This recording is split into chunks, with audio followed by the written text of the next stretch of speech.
Derek Chauvin for the death of George Floyd. President Biden is keeping up the pressure on lawmakers to overhaul policing. Senate Majority Leader Chuck Schumer says lawmakers will continue to strive to make sure George Floyd's death was not in vain. We will not rest until the Senate passes strong legislation to end the systemic bias in law enforcement. Democrats in the House have passed the George Floyd Justice and Policing Act, which would ban some use of force methods like chokeholds and create a national registry of police misconduct.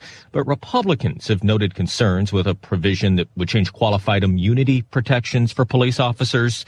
The Justice Department has announced an investigation into police practices by the Minneapolis Police Department. On Capitol Hill, Jared Halpern, Fox News. Calls for calm in Columbus, Ohio after the police shooting death last night of a black teenager short time before the conviction of Derek Chauvin. Police released body cam footage last night that shows 16-year-old Micaiah Bryant charging at two people armed with a knife before she was shot by an officer. Officers attempted life-saving measures almost immediately after the shots were fired.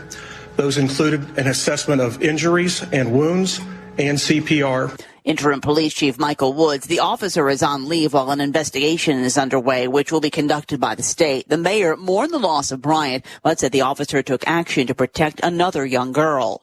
A North Carolina deputy has been placed on leave after shooting and killing a man while executing a search warrant. The sheriff says the deputy was wearing a body camera, but it could take time for the footage to be released. On Wall Street, after a day of steady gains, stocks ended the day higher. The Dow added 316, the Nasdaq plus 163, the S&P gained 38. America is listening to Fox News.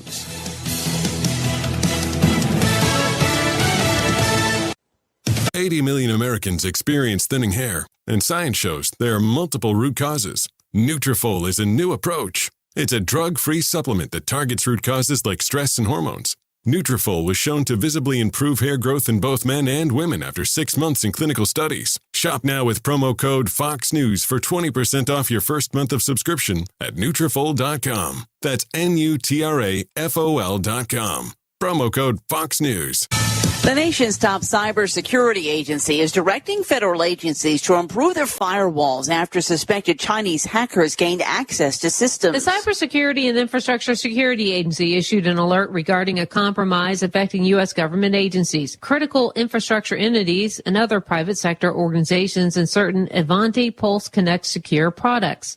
FireEye, a prominent cybersecurity firm, believes Chinese hackers have exploited vulnerabilities for months. Ivanti says it will have a patch by May. A spokesman for the Chinese embassy said it is irresponsible and ill-intentioned to accuse a particular party when there is no sufficient evidence around.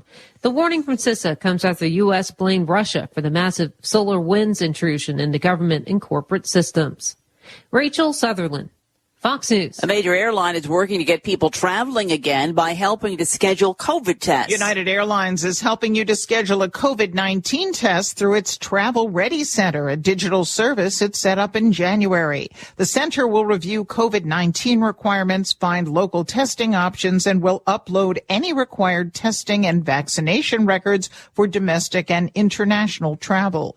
United says it currently works with 200 testing providers. In addition to sites in the Trust Assure network, testing is conducted within United's hubs in Chicago, New York, Newark, Los Angeles, and San Francisco. Once a test is validated, travelers will receive a mobile boarding pass. We have some good news. The indictments against Ross Ulbricht in the District of Maryland were dismissed with prejudice, meaning they can never be refiled. This is especially good because those indictments contain the only charge ever made that Ross engaged in murder for hire. This was a serious allegation that Ross Ulbricht denies. It was never prosecuted or ruled on by a jury, but was trumpeted by the federal government and the media as if it were proven fact. The Maryland court held these indictments for almost 5 years, poisoning Ross's case and leaving him under a cloud of unproven allegations. As explained in Ross's appeal to the Supreme Court, the fact that the judge used these allegations to give Ross a draconian sentence of double life without parole violated his Sixth Amendment right to a jury trial. Judges are required to issue sentences based on convictions decided by a jury, not unproven allegations never even charged at trial. Although this is a positive development, the dropped indictment will not set Ross free. Now, a presidential pardon is Ross's only hope of freedom. Sign the petition at freeross.org. freeross.org. This is the Onion Week in Review. Thousands of outraged meth addicts urged the federal government this week to address the nation's growing spider epidemic. During a marathon 72-hour meeting under the Roosevelt Bridge Monday, tweakers from across the nation drafted a 45,000-word proposal to kill all the acid-shooting spiders before they develop the powers of mind control or, God forbid, flight. We can't grow the spiders any longer. The government has to... There's a spider there! The addicts have agreed that the best temporary solution would be for the government to issue them large quantities of methamphetamine and steel wool. A local daddy was put in his bye-bye box Tuesday so that he could go on a long vacation with the birds and clouds in the sky. The daddy, who was once tall and strong and liked going to the hospital to play with their fun machines, was reportedly put in the bye-bye box after weeks of being sleepy all the time and never finishing his din-din. Family had come in from all over to watch daddy get dropped inside a cool underground fort full of dirt and sand, where he'll be tonight instead of being home to play Chutes and Ladders. This is the Onion News Network.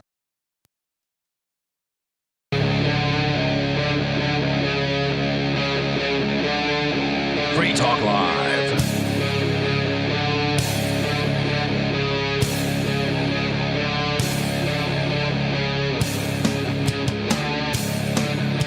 It is Free Talk Live, talk radio that you control. 603-283-6160. That's the call-in line. You can call in and talk about anything you want. 603-283-6160. With you in the studio tonight, it's Aria, Angie, and Bonnie. And I have been at work all day, so I have absolutely nothing in the way of show prep. I generally don't anyway because of the restrictions of my release. I'm basically allowed to use Fox and MSNBC for news. I wondered about that because I knew there were some restrictions. And have you found anything useful on any of those? Useful? Or that you would want to talk about? Sure. But I haven't really had the chance to do that today. Evidently, though, a North Carolina man was fatally shot by a sheriff's deputy who was executing a search warrant. So that's the news today. Police are still killing people. They've been doing that this whole week. They've been doing that this whole decade, and then some. Who else have they killed? There was a 15-year-old, right, that got shot in the chest. Right. Yeah. What is that the same one that was going to stab another girl but that got shot? She had a knife. I don't know about the whole story, but I knew she had a knife. Yeah, I just saw headlines on that. There's also news from MSNBC about China being behind another hack as U.S. cybersecurity issues are mounting. So evidently, the Chinese government, to the surprise of no one, is, hacking the United States government. I don't particularly care about that, though, because it's just two governments fighting with each other. Yep, exactly. And I really don't care what the result of that is going to be. And I don't really care what the details of it are. Yeah, Mark tried to tell me on the show that China is like 1,000,000 times more evil than the United States government, whether I want to believe it or not. And I just don't really see it. I think that they're both pretty evil. Mark has this weird anti-China thing going on. It's very peculiar. I would agree the Chinese government, I would probably rather be under the jurisdiction of the American government than the Chinese government. Yeah. At least the American government didn't, weld people shut in their homes in response to COVID-19. That really happened. Allegedly? I don't know. It's hard to trust any news that comes out of China because it's all going to be underground. The Chinese government isn't going to admit to doing that. Of course not. But they do have concentration camps for like 3 million-ish Uyghur Muslims. And they're kind of genociding them. So I have to agree the Chinese government is a bit more evil than the American government. Yeah, I'd probably much rather live here. I just think that's what they're doing to their own people, which is horrible. But the United States government is doing that to people all over the world. So it's kind of even. They're both very evil. Mark was like, are your organs being harvested? No. But it's a fair point. They are right. They are forcefully sterilizing people and are harvesting. And their Americans organs. are going over to get organs. Oh, that's scary. Right? That's unpleasant. I'm not surprised though. If we just opened this up to, free trade where people could just sell a kidney if they wanted to, then a lot of this would go away, but they can't. That would mean there would be a lot of companies not making so much money. Yeah, unfortunately. But anyway, we're coming to an end of the mask mandates, it would seem. At least here in New Hampshire, the statewide mandate has expired. But apparently more liberal publications are calling for stopping outdoor mask mandates, saying that it's meaningless political theater. This is from Fox News, which is why they are focusing on it. A trio of stories in left-leaning news outlets this week called for either the end of outdoor mask mandates or pleaded with Americans to embrace a return to normal life as the coronavirus vaccines continue to be distributed in the millions. Have you noticed that there's been a decrease in people wearing masks in New Hampshire since that ended? I haven't. I haven't either. They all still have them on their cars and are in their cars and on the sidewalk and running and jogging. Well, here in Keene, it's still required. So the Keene City ordinance is still in place. So that may be why, but I go to like Walpole, Westmoreland, or I go to like all kinds of places. All kinds of places. And I see everyone in most of the stores, even the gas stations that you go in, they don't say anything, but when you go in, the clerk has it and the customers have it, and you're usually the only one. And of course I take the kids in, So Atlantic staff writer Derek Thompson called for governments to give an off-ramp to normalcy by getting rid of outdoor mask rules. I can't believe outdoor mask rules even exist in the first place. Yeah, I just kind of thought people were doing that to themselves outside. Yeah, I had hoped they were. At least here in New Hampshire, we were never told you have to wear a mask outdoors. No, but kids have to wear them when they play sports. Really? Mm-hmm. Whenever they play kids sports, the basketball teams, the soccer teams, the anything that is a league that is ran by some kind of organization, they had to have the masks on. So Derek Thompson likened people wearing their masks while walking into a restaurant only to take it off as they sat down in proximity to other people in order to eat, to someone unbuckling their seatbelt as they started driving. Well, they have to take their masks down to eat. That would make sense. I mean, that's unavoidable. It's not like you have to take your seatbelt off in order to drive. You don't, but you do have to take your mask down in order to eat at a restaurant. I have officially seen these people who pull down their masks in between bites and then pull it back up to chew. Yep, I've seen that too. It's so depressing. That's really just gross to me. Like, I don't know. I already don't want to know that you have like your breath just in your mask all day, but definitely not your like cheeseburger chewing breath. That's so gross. Just directly into some cloth. Well, plus there's the reality that the more they touch their mask, the more they're spreading germs onto their hands. And I don't know what Coconut is so excited about, but he is really loving me at the moment. He's not bothering me. As more and more of the population is vaccinated, governments need to give Americans an off-ramp to the post-pandemic world. Ending outdoor mask mandates, or at the very least telling people when they can expect outdoor mask mandates to lift, is a good place to start for a few reasons. This has to be in like California or something. Has it said where it is? It hasn't. Okay. But outdoor mask mandates is just so foreign a concept to me. Studies have repeatedly shown that outdoor transmission of the virus is exceedingly rare, with the only examples being when people are talking loudly in close quarters or a large crowd for a significant length of time.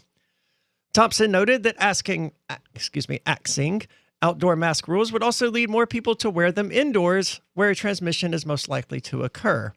I don't know about that. I had COVID-19, definitively lost my sense of smell. I just didn't get tested because there was no point. Because you had it? Yeah. Yeah. And no one I work with got sick. So I don't know how transmissible it really is, but not a single person I came in contact with got COVID-19 as a result.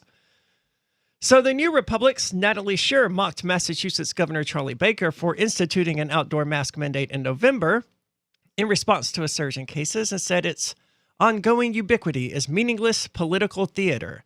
She acknowledged their use in northeastern blue cities had persisted, quote, as a strong social norm. So these liberal publications, they're not calling for an end to mask mandates. They're calling for an end to outdoor mask mandates. Yes, that's what it sounds like. Which I guess that's still good, but you know, when Sununu let this mask mandate in New Hampshire expire, he said something to the effect of, I would have to pull it up to get the exact quote, but it was, we don't need a mandate for New Hampshire to people to know how to take care of one another. And it was like, okay, but that was true 2 weeks ago too, right? When you had your mandate in place. But he basically admitted that no mandate was necessary, had never been necessary, because the people of New Hampshire know how to care for one another. But that didn't stop him. Yeah, he still had it in place. Yeah. He didn't repeal it. He just had a sudden change of heart, it would seem. Except he really didn't. I heard from Vincent that it was really just that they made it to where he had to go along with repealing it. So he's just kind of putting his name on it right after the fact when it actually didn't have anything to do with him. Like, he didn't, like, just choose to repeal it. Who's the House and the or whatever of New Hampshire. I'm sorry, I don't care about politics, so it's hard to talk about it correctly. But the House people that were the Free Staters, they made almost or 50% in their votes, so they had to repeal it. He didn't get the chance to renew it. It actually wasn't him vetoing the mask mandate. It actually wasn't Sununu's choice. And then he just went along with it. Well, he's the only one with the choice. Vincent's incorrect. But I think it was we may have veto-proof. the numbers in the House of Representatives to overturn his ability to issue executive orders or something like that. But to also have the Senate, and then he's got to sign off on it, and it would go back to the House, and they'd have to override the veto because I could be explaining it wrong, but he couldn't veto it because of the amount of it was more than 50%. And that would have been his only answer. I don't know. Let me get the actual words straight with Vincent, and then I'll report back. And it would have taken years. 603-283-6160. That's the call-in line. 603-283-6160. It's Free Talk Live. Look, I'm sorry, but you're in for a world of pain if you use Koinomi. The reason is their wallet doesn't support payments. The solution is simple. Let them hear your voice. Message Koinomi on Twitter, it takes 5 seconds, and tell them AnyPay sent you, because they're on the fence right now, and your voice will prove that people care about using Bitcoin for payments. Go tweet at Koinomi now. Or even better, leave a review in the App Store. They really pay attention there. Thanks. So you've heard all 3 hours of the latest episode of Free Talk Live, and you're still hungry for liberty-oriented audio content? Did you know that we have another 24/7 audio stream at LRN.FM? The Liberty Radio Network airs the latest episodes of some of the best liberty-oriented podcasts on the internet around the clock. In addition to recorded content, you'll also hear live shows like Free Talk Live, originating from our Keene, New Hampshire studio. So listen anytime at LRN.FM. That's LRN.FM. Do you feel like your nation, state, or community no longer holds your values? Have you dreamt of a place where people agree that liberty is important and are free to pursue their projects so long as they respect the property of others? There are many people just like you that are discovering freeprivatecities.com. Their social media links are at the upper right of the page at freeprivatecities.com. All skill levels will be needed when the first of the Free Private Cities opens. It's sooner than you think. Stop arguing and build. freeprivatecities.com.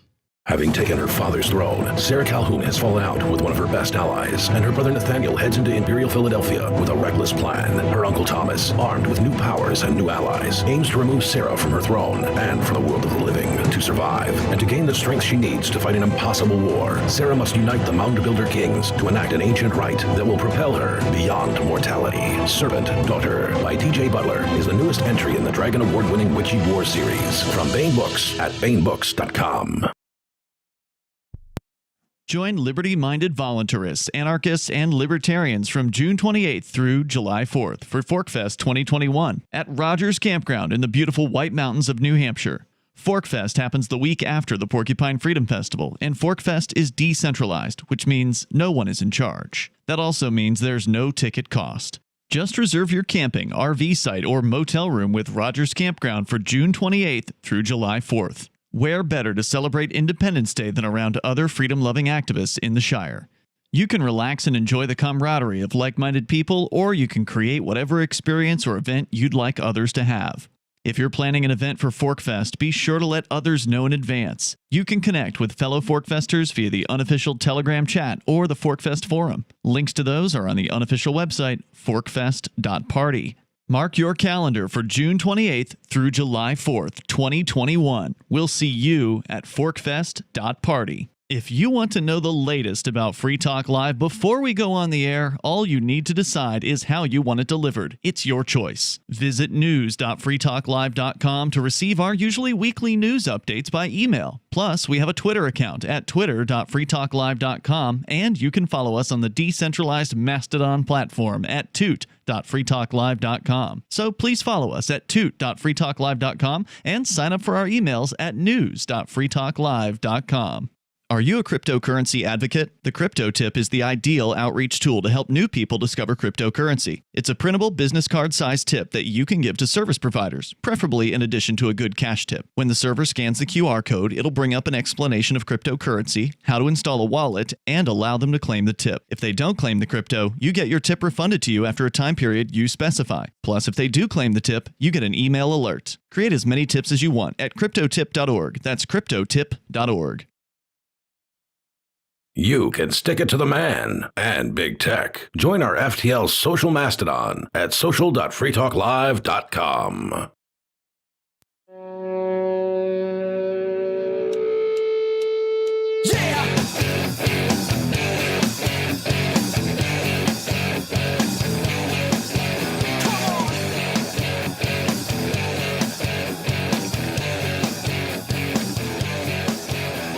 It's Free Talk Live. Take control of the airwaves. Talk about anything you want. 603-283-6160 is the number for you to do that. 603-283-6160. And I want to tell you about... I'm not going to be able to find it quickly enough. So I don't want to tell you about anything at the moment because I'm very unprepared and I'm trying to do several things at once, like always, and just worked a freaking 10-hour shift, so I'm not at the top of my game as one would expect. I mean, I woke up at 8 o'clock this morning as well, and that's super weird for me considering I like sleeping until like 1 in the afternoon. But anyway, with you in the studio tonight, it's Aria. Angie. And Bonnie. See, I may have even already done that. I'm not sure. Not this time. Okay. We did before. Yeah, I did that last night, though, like twice, right in the same segment. Did everybody say their names? Yeah. But they pointed out that they'd also just done that. But let's go to the phones. We got Mark calling. Mark, you're on Free Talk Live. Are you with us? Oh, you're muted on the board. Tonight. I'm sorry. Start over, Mark. I said, hello, girls. It sounds like She Talk Live tonight. Hey, Mark. We're enjoying it. How are you? All's well. Thanks. Aria, you may need to turn up your mic a little bit. Angie and Bonnie are much more clear than you are. Okay.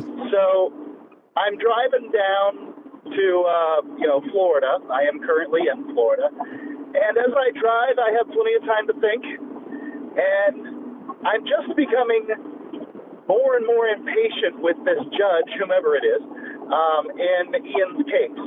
It's been 5 weeks to determine whether or not Ian is safe enough to get out. We had to,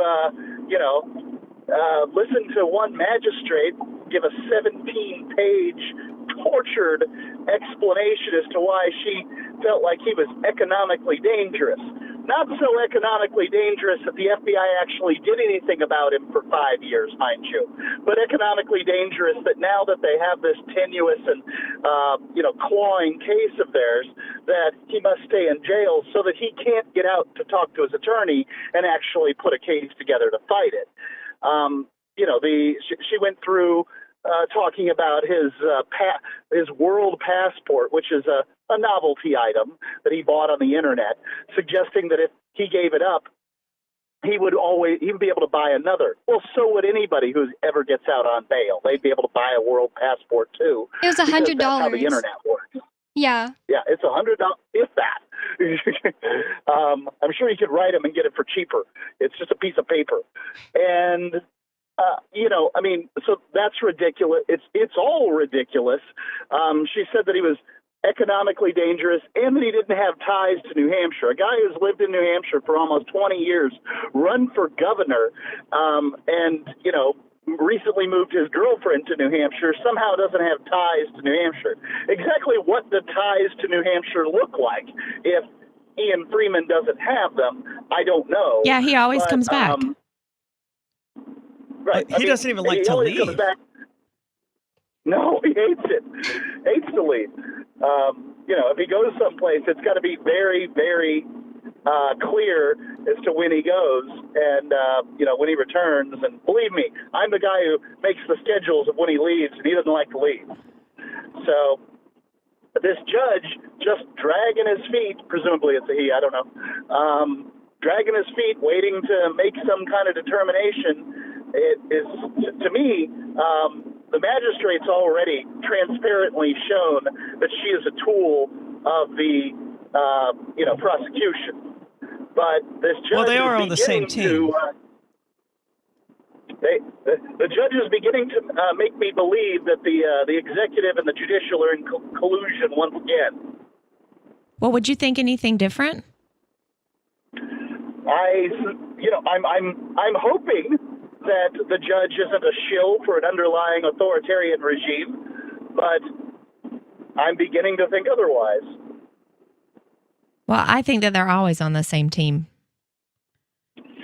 Well, the judicial branch is the most loved of the branches. Right. Remember, people compare the legislative branch to cockroaches. So I mean, it's not a high bar or anything. And people trust judges more than they trust other people. And I would call myself in that same boat. I still believe that judges every once in a while will call a foul, and call a strike. But I also understand that many judges are prosecutors and have a very difficult time, giving up that way of thinking. And we're waiting on the judge now to make a decision, correct? That's correct. We're waiting for him to determine whether or not Ian can get out of jail on bond or get a bond at all. Now, remember, the pedophile police union chief in Boston got a $250,000 bond.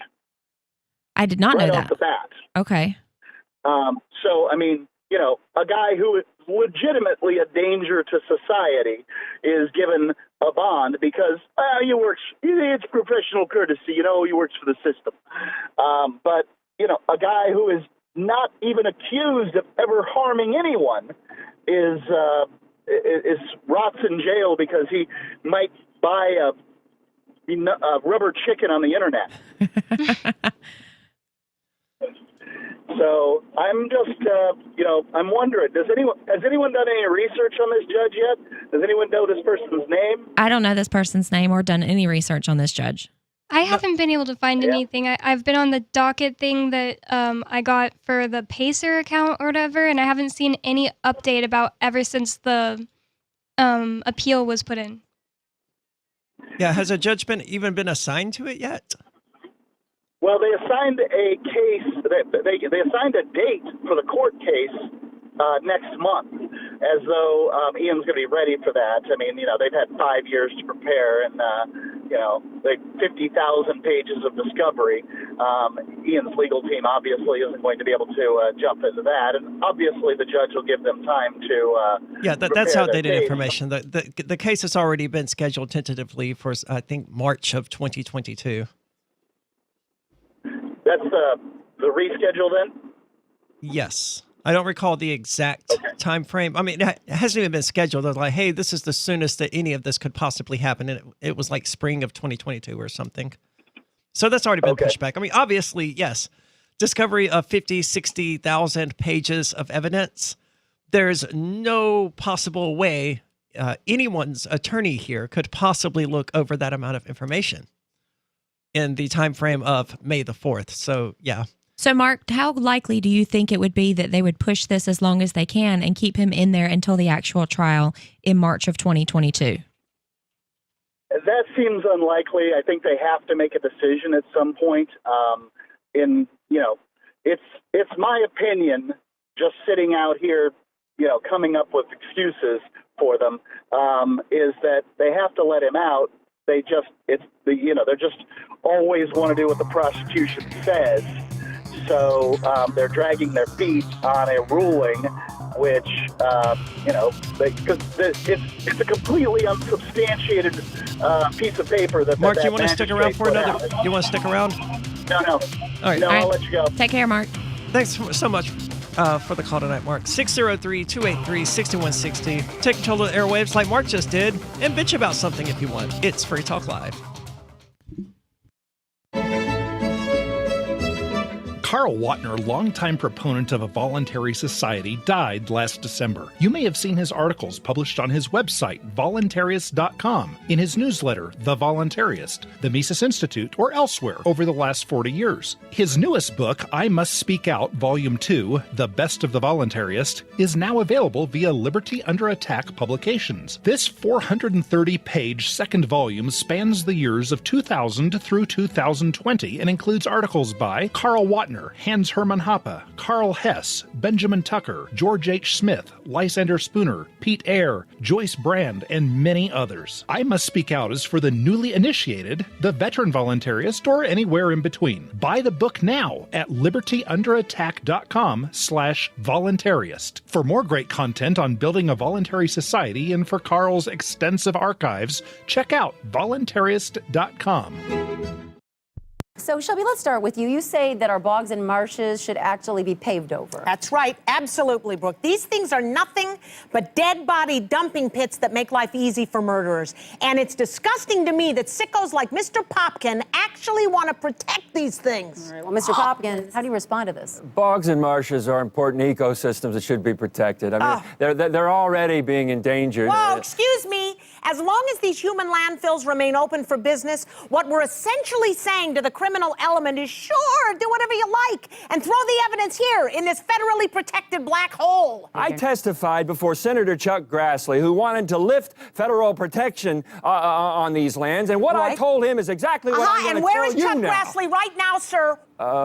Could it be that he's sitting at the bottom of a bog somewhere? Why else would you be so hot on these wetlands if you aren't a murderer yourself? This is the Onion News Network. You know that at some point in your life, an emergency is going to happen. You just don't know when. You could call the government, and maybe they'll help. Or they might shoot your dog. Why call potentially psychopathic strangers when you could ask your friends, family, or neighbors for help? Cell 411 makes decentralized emergency response possible, and it's free. Visit getcell411.com or download Cell 411 from your favorite app store. Getcell411.com.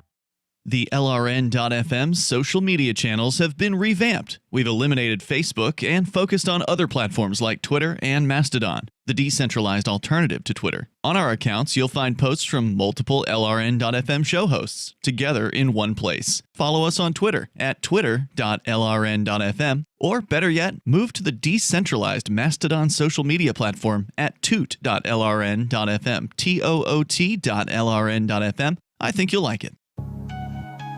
A congressman recently revealed that legislation totaling 2,900 pages and involving more than $1 trillion was available to members of Congress for less than 48 hours to study and consider.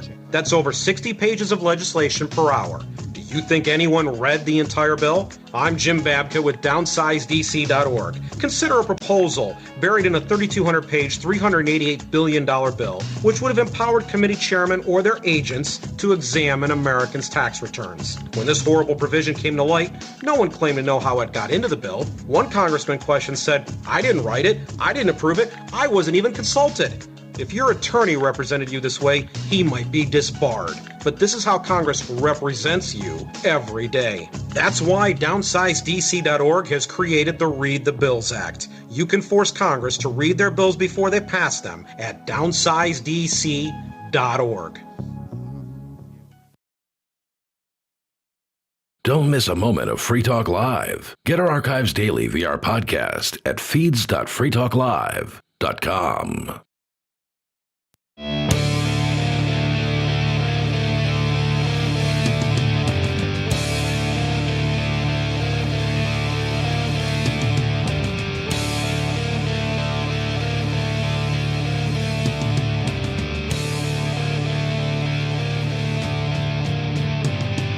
It's Free Talk Live, talk radio that you control.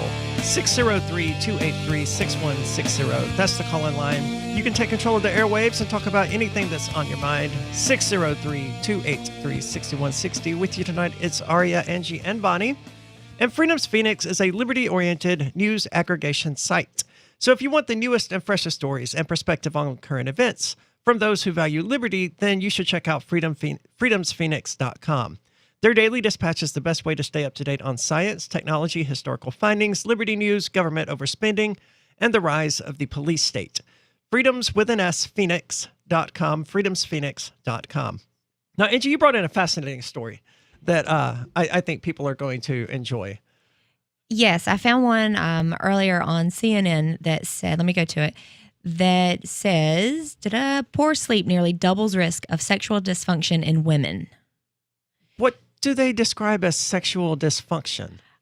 Well, I am unsure at the moment what they describe as sexual dysfunction, but it just talks about how women, as they get older and they don't get enough sleep, were nearly twice as likely to issue reports of lack of sexual interest or pleasure than women who got plenty of shut-eye.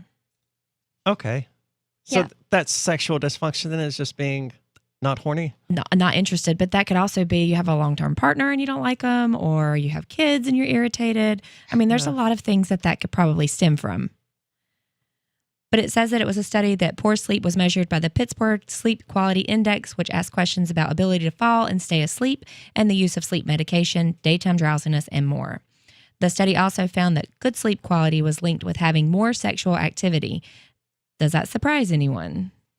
Kind of surprises me. Yeah, I don't sleep at all, but I'm fairly sexually active. It surprises me because I get such good sleep and I get so excited to go to sleep. Sometimes I'm like, oh my God, my boyfriend's going to want to have sex with me, but I just want to go to sleep because it's going to be great. But you're not considered an older woman. I mean, you're still in your prime. I hate sleeping, and I always have. I mean, it's just little slices of unconsciousness. Well, I'm grumpy if I don't get sleep. Well, sure. As am I, but I still don't like the idea of sleeping, and I don't like knowing that I have to sleep. Wow, I'm the total opposite. I get excited to go to sleep and go to dream world. I would rather be productive for those few hours. So how long do you think you sleep when you sleep? Like per night, what's your average? 5 hours. Well, that's I probably get 7 to 8. I hate sleeping. But know what's your sleep schedule? Like 7 in the morning till 1 in the afternoon, something like that. Well, it usually, I guess on average, it probably works out to being closer to 6 hours a night. Because it's usually about 7 that I fall asleep, not 8. I know that Michael can get sleep. He sleeps like that kind of schedule, and he can get a little bit of sleep and function like forever and stay up till 2 or 3 or 4 in the morning. And not me. I'm completely dead. Do you like the night though, Aria? Because I hate the night. I like sleeping through it so it doesn't exist in my world. I love the night. During the day, trying to be productive is almost impossible because people are texting me or calling me or emailing me. At night, none of that happens. I can just sit there and focus on a thing and be productive and not have to worry about whether or not Ernie wants to play a pre-recorded show or something. But now how often do you miss things during the day when people need you? If they need me before 1 a.m., 1 in the afternoon, that's their problem. So they know. They're like, oh, no, Aria's sleeping. We'll wait. Back when I had Telegram, it actually said there on my account, don't message me before noon. Okay, well, that's good to know. Back to this. It says, if you put a platter of sleep and a platter of sex in front of a tired woman, she's going to pick sleep every time. These results, she added, should be a wake-up call for physicians to begin asking their patients about their sleep and their sexual functioning. In an ideal world, every woman should be asked by a primary care provider about her sexual function. And is this happening? No, it is not.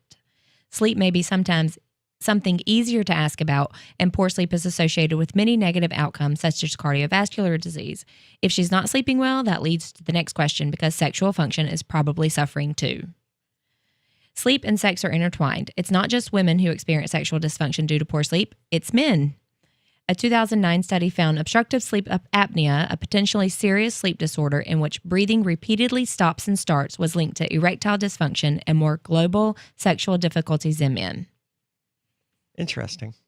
I have sleep apnea. Well, sleep apnea is where you stop breathing, right, for a little bit. That sucks. Do you have one of the machines? No. Have you ever had it? I'm just going to let it kill me one day. I mean, what do I care? Oh, wow. But won't you always start breathing again? I'm sorry? Won't you always start breathing again with sleep apnea? Okay. Well, I mean, some people die of it, but I don't think it's anything that's worth my time or concern. Yeah, but, I mean, you're pretty fit, so they might be in like bad shape or obese. Or there's an NFL player who was he was like 32 or something, and he died of sleep apnea in his sleep. Oh, well, he but was it probably in seems good to be shape. pretty rare. Okay. Does it like wake you up because you're like, oh my God, I stopped breathing? It has woken me up before, but only because I had stopped breathing for such a long period of time that I began convulsing, and that woke me up. How long ago was that? Oh, it hasn't happened in years. Okay, so maybe your lifestyle was different? Oh, it was for sure different. Okay. It says there are a number of reasons, on the other hand, that having good sex is linked to better sleep. Orgasms are not only relaxing, which can promote slumber, but they result in a boost of certain hormones that aid sleep in both men and women after sex. In women, for example, estrogen levels increase after an orgasm, and that can enhance REM cycles and promote a better night's sleep. I don't know, after I have an orgasm, I'm pretty energized. I am not sleepy at all. I'm so sleepy right after having sex.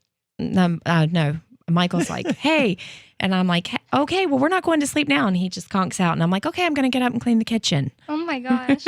No. Says in men, orgasms increases production of a hormone called prolactin that promotes deep wave sleep, the type of that the body needs to repair and restore itself. In a new study, over 3,400 women who visited the Mayo Health clinics in Rochester, Minnesota and Scottsdale, Arizona, completed questionnaires on sleep quality from December 2016 to September 2019.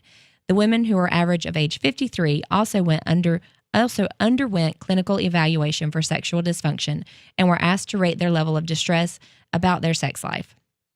You can't call it sexual dysfunction unless a woman is distressed about it, they said. For example, a woman... That seems fair. Right? A woman can have low sexual desire, but it may not bother her. So we are the first study, to my knowledge, that has actually looked at not only sexual function, but distress related to that. The research was part of the larger study called the DREAMS research, if you want to look into it, where 9,000 women were studied for a dozen years. Jesus, that's an extensive study. I would think so. It says what to do. First, don't hesitate to discuss both sleep and sexual concerns with your physician. While most women will be able to identify that they're suffering from a mood disorder like depression or anxiety, they may not realize that they are struggling with other issues, such as sleep apnea or the uncontrollable urge to move your legs called restless leg syndrome. I still think that's a completely fabricated disease. Restless leg syndrome? Yeah. Because, I mean, they had a medication that didn't do anything except make people not move when they sleep. So it was like a sleeping pill. So they're like, all right, well, we've already spent 15 years and 10, 20, 30 million dollars trying to invent this drug, and it turns out it doesn't really do anything. So let's just invent this disease and convince people they have it. Well, I think that it would probably be something about what they ingested before they were getting ready to go to sleep, like even hours before. Coffee, caffeine, sodas, lots of sugar. Depending on what they put in their bodies is going to determine how well they sleep. Also true. And I'm not, even if, restless leg syndrome, whatever, I'm not sure it's abnormal for people to move in their sleep. No, I don't think so. It's certainly not something that needs to be treated with medication, in my opinion. But I'm not a medical doctor, so what do I know? Says women can also do their best to practice good sleep hygiene. For example, you can exercise. Try outside if possible. Try to get some exercise, which will reduce buildup stress chemicals and promote better sleep. Do they make exercise before sleep? I believe so. Exercise during the day, maybe, which will help you be exhausted at night if you do it right. I could see that one, but they want me to start like doing jumping jacks or something before I'm going to bed. That's your heart rate's going to be high. It's like that's the opposite of what I'm trying to achieve here. What are your thoughts? Do you have sleep issues leading to sexual frustrations, or what was the terminology they use? Sexual dysfunction. Sexual dysfunction. 603-283-6160. More coming up. Unless you want to talk about something else. 603-283-6160. This is Free Talk Live.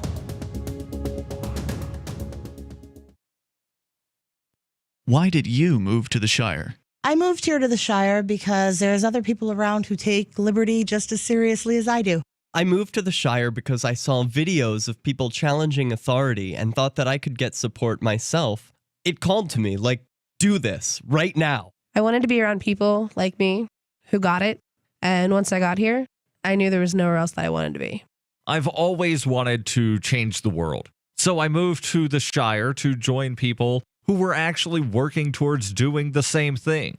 The people here are awesome, loving, and positive. It was for the adventure and for the feeling of something important is happening here. And I just wanted to come to sort of be part of that. Visit ShireSociety.com to read and sign the Shire Society Declaration and learn the reasons why, if you love liberty, you should immigrate to the Shire. Plus, connect with others via the forum at shiresociety.com. That's shiresociety.com.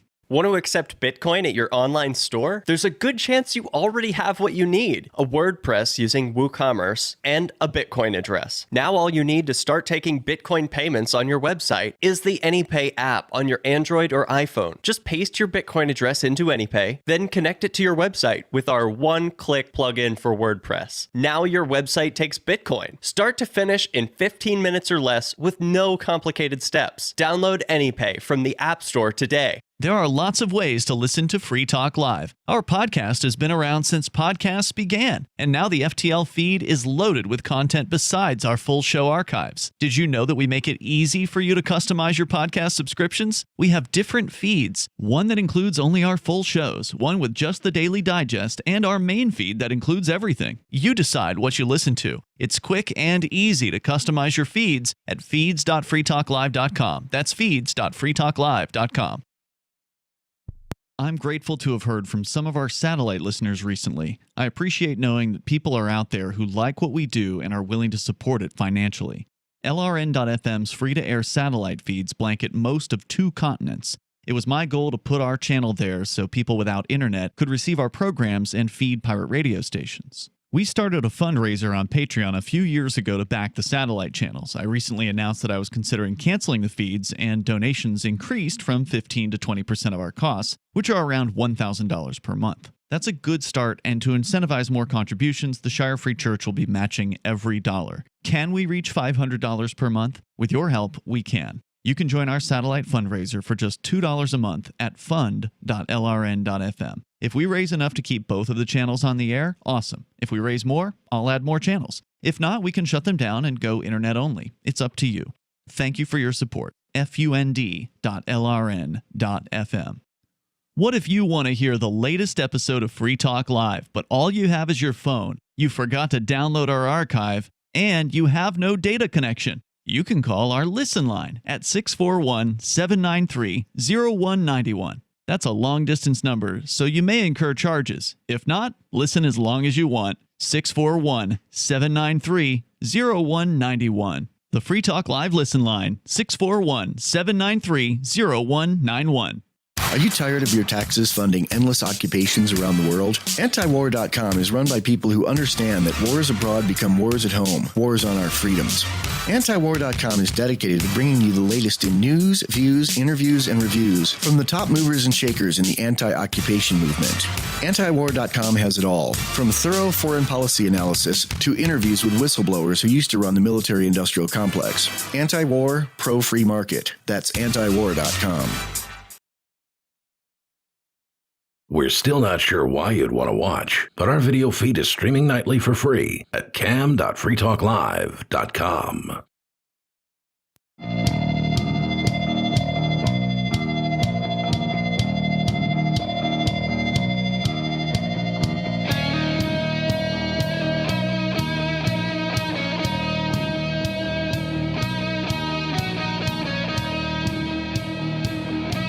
It's Free Talk Live, talk radio that you control. 603-283-6160. That's the call-in line. You can call in and talk about anything you want. 603-283-6160. And we talked to Mark earlier, who alluded to the Crypto 6, because on March the 16th of 2021, that's this year, obviously, government agencies conspired together and raided the Free Talk Live studio, the Bitcoin Embassy, my house, Renee and Andy Spinella's house, and Colleen Fordham, the 60-year-old grandmother. We were then arrested and taken into custody, while Ian Freeman and nobody remain in custody. You may be wondering what you can do to help. Check out thecrypto6.com. There are multiple ways in which you can donate to the Legal Defense Fund, because these charges aren't a joke. This case is likely going to affect cryptocurrency for decades to come. And it's going to take a serious legal team and experts to protect us from further state aggression. This case will likely set precedent. Help us in our fight for liberty and financial freedom by contributing to the Legal Defense Fund at thecrypto6.com. Once more, thecrypto6.com. Let's go to the phones. So we've got Tom calling from here in New Hampshire. Tom, you're on Free Talk Live. Going back to the day when George Floyd was being murdered and some humans were shooting the cops with cameras, okay? And that gathered the evidence, and that got one cop convicted, but George Floyd is dead. And imagine if they why didn't people go up there and shoot the cop with guns? And the reason is because the government intimidates people out of protecting somebody who is being brutally murdered. This is part of the problem. It's not just cops being free to lie their way out of murder charges. It's people being intimidated into standing by and not doing anything about it. And so laws need to be changed so that, if you're there when it's happening and you kill the cop, then you are not guilty of any crime. And let's say they're arresting somebody on a curfew violation, and the humans go out and they kill the cop, and the next day the state Supreme Court hands down its long-awaited ruling, which is that the curfew is so unconstitutional that even the government's own puppet judges in the government's own kangaroo courts cannot uphold it. That means it was null and void ab initio from the beginning, from the moment that it was. Let me interject because you're wrong. People aren't scared of, stopping the police from doing what they're doing. People are scared of peer pressure and how their peers will judge them. There have been numerous studies about this, taking people who were, quote, supposed to be waiting for interviews, or that's what they were told. They were waiting on an interview in a lobby. So the study involved people sending smoke out of a door in order to make it look like there was a fire.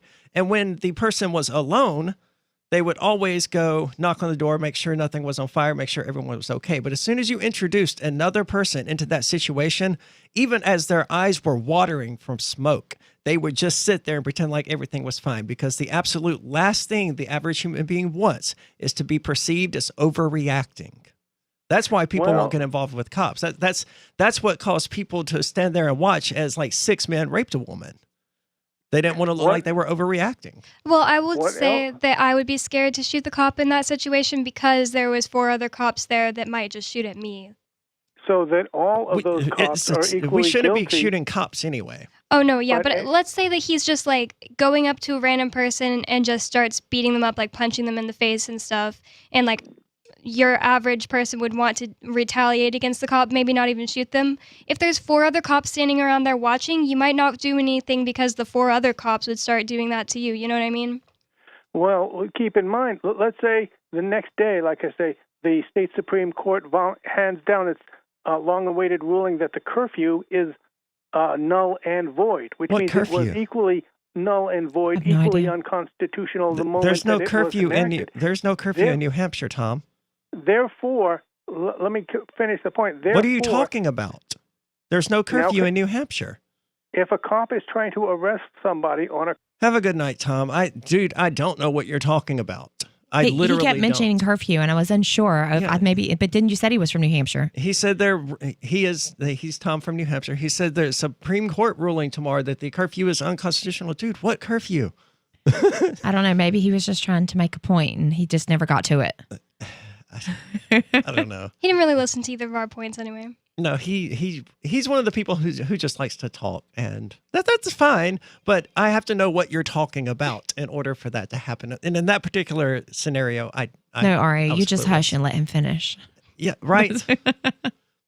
So we're talking about sleep and sex here on, what did Mark call it? She Talk Live? She Talk, yeah. Yeah. I think there used to be a show called She Talk Live on LRN.FM, if I recall correctly. I believe you're right. In like 2011, 2012, maybe? It would have been a long time ago. Yeah. Yeah. But anyway, so we're talking about sleep and sex here in this article that alleges that, healthy sleep leads to healthy sex, and healthy sex leads to healthy sleep. So even though I don't sleep a lot, maybe it's just that I sleep really well, and I sleep really well because I am sexually active. Okay, well, that would make sense. But I'm sexually active and I don't sleep really well. I don't know if I sleep really well or not. I mean, I don't feel rested when I wake up. I mean, I generally have to start pounding caffeine and nicotine before I don't want to murder anyone. And because of sleep apnea, I wake up with a headache every single day. So I don't know how much rest I'm actually getting. Do you take anything for that? No, just drink some water and it goes away. There's no need to take No, anything. I'm talking about like before you sleep. Is there anything? Anything for sleep apnea? Yeah. No. Okay. No, it's not that important to me. Well, I don't think that I don't think that sexual dysfunction is directly related to sleep issues. I think that sexual dysfunction is probably more environmental, because, if you have kids or you have chores or you hate your job, or, you don't have any friends, or, there could be all kinds of things that would cause you not to want to have sex with your partner or your boyfriend or your girlfriend. The article made a really good point at the beginning, which is that if you had any tired person, if you give them the choice between sex and sleep, the tired person is going to choose sleep. But this is also true of a tired person and food. I was getting ready to say that. If you have chocolate cake and then you have someone who's tired, which one are they going to want? Yeah, that doesn't mean that, cake is bad for them. I don't know. I might take the cake to bed. So was there any more from that story? No, it just went in to tell you some things that you could try, like exercise and setting a sleep schedule, watch your diet, talked about not having caffeine after a certain time. Said make sure your room is set up to be sleep friendly. So no bright lights, no loud sounds, nothing like that. Make it comfy. It also helps to not use your room as a living room. And this is something that I did when I was younger, but I was just like, I was renting a bedroom, so I was just always in my bedroom. Yeah. And it made it much more difficult to go to sleep, because it wasn't, okay, I'm going to bed now. It was, I'm already in bed, but I'm not going to sleep. Did you find you used gadgets when you were in your room like that? When you just had your room you rented? You mean as I fell asleep? Yeah, like when you were trying to go to bed, did you get enthralled in different things online or in your phone or playing a game or? Sure, occasionally. Yeah. And it's all because that space wasn't, dedicated for sleeping. Right. But that's no longer an issue. And I mean, I still sleep with a television on it, even in my bedroom, but that's just because I need the noise and the something there for my brain to do to allow me to fall asleep. Otherwise, I just lay there thinking and end up not sleeping. I've heard so many people say that, but I cannot sleep with the TV on. There needs to be either silence or a fan noise or an AC noise. I would go nuts sitting in silence trying to fall asleep. I like it quiet so that if I hear something, I'm like, what was that? I want to know that I want to be able to hear if somebody's coming in my house and they're not supposed to. If there's noise, I'm not going to hear it. I do have dogs, but.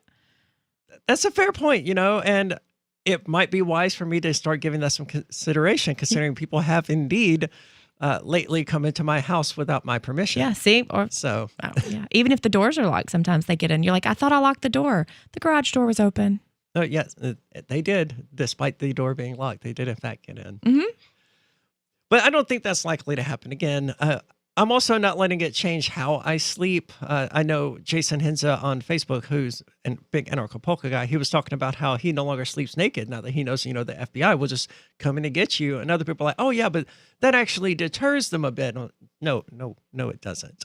They did not it did not faze them one bit. So you were asleep? I was asleep, yes. Well, it was 6 a.m. So I had just gone to bed within the last hour. Did they do it at the same time to everyone? Yes. Oh, I did not know that. Yeah. Yeah, I had no idea anything was even happening here. Yeah, me either, with her house or anywhere else. I even asked the cop, I was like, I need my phone because I need directions to Arya's house. And she was like, you can't go to Arya's house. I was like, why?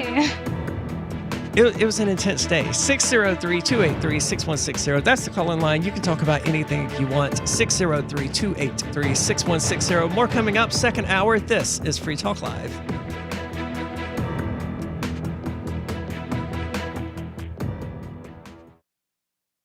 Are you tired of governments murdering people around the world?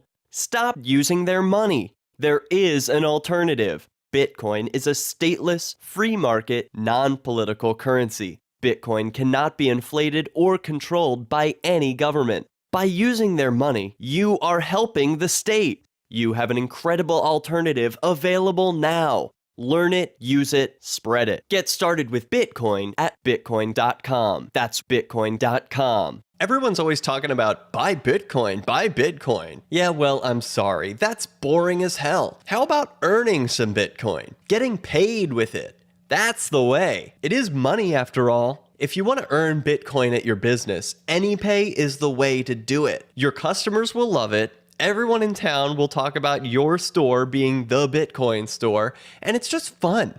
Get our free app and start earning Bitcoin at your business. AnyPayX.com. Bitcoin.com has launched a trading platform at local.bitcoin.com, allowing you to buy or sell Bitcoin Cash via dozens of payment methods like PayPal, Venmo, bank deposit, remittances, or meeting in person with cash. There are no ID requirements to sign up for and use the site, and all communications between buyers and sellers are encrypted. Finally, a global trading platform that respects your privacy. Visit local.bitcoin.com to get started trading Bitcoin Cash. Local.bitcoin.com. Tired of cancel culture? Sick of mega tech corporations holding an axe over your head? Join the LRN.FM Matrix chat server. It's self-hosted, so no one else can tell us what to do or say. Don't like the existing channels? You can make your own. You can even connect into some of our channels from other Matrix servers. It's federated. For the full LRN.FM Matrix experience, though, you should join our server via the step-by-step instructions at chat.lrn.fm. Chat.lrn.fm. You're listening to the live edition of Free Talk Live. Hour number 2 is next after the news here on the Liberty Radio Network at LRN.FM. Time off to get vaccinated. I'm Lisa Lacera, Fox News. That's the new tactic from the White House to make it easier to get a shot. President Biden is calling on every employer in America to offer paid time off for workers in an effort to boost vaccinations. White House Press Secretary Jen Psaki says small to medium-sized businesses will get a tax credit. To fully offset the cost of paid leave for employees to get vaccinated and recover from any after effects of vaccination if needed. Businesses can find instructions on claiming tax credits on the IRS website. About half of all adult Americans have received at least one shot. Psaki says the president is close to his goal of 200 million vaccinations during his first 100 days in office. Rachel Sutherland, Fox News. A new study from the Centers for Disease Control and Prevention shows COVID infections in people who are fully vaccinated are uncommon. The study looked at infections in about 75 skilled nursing facilities in Chicago, where about 15,000 residents and staff got shots. In those fully vaccinated, health officials detected 22 breakthrough infections. Most experienced no symptoms, though 2 were hospitalized and 1 died.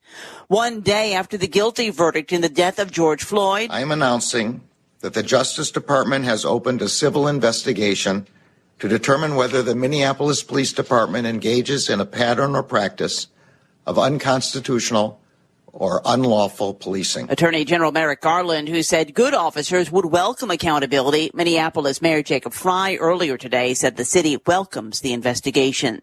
The FBI is warning local and other federal law enforcement to be on the lookout for potential increases in violence heading into the warmer months. As more people are getting vaccinated and socialized, it says crime of all levels will certainly increase. America is listening to Fox News.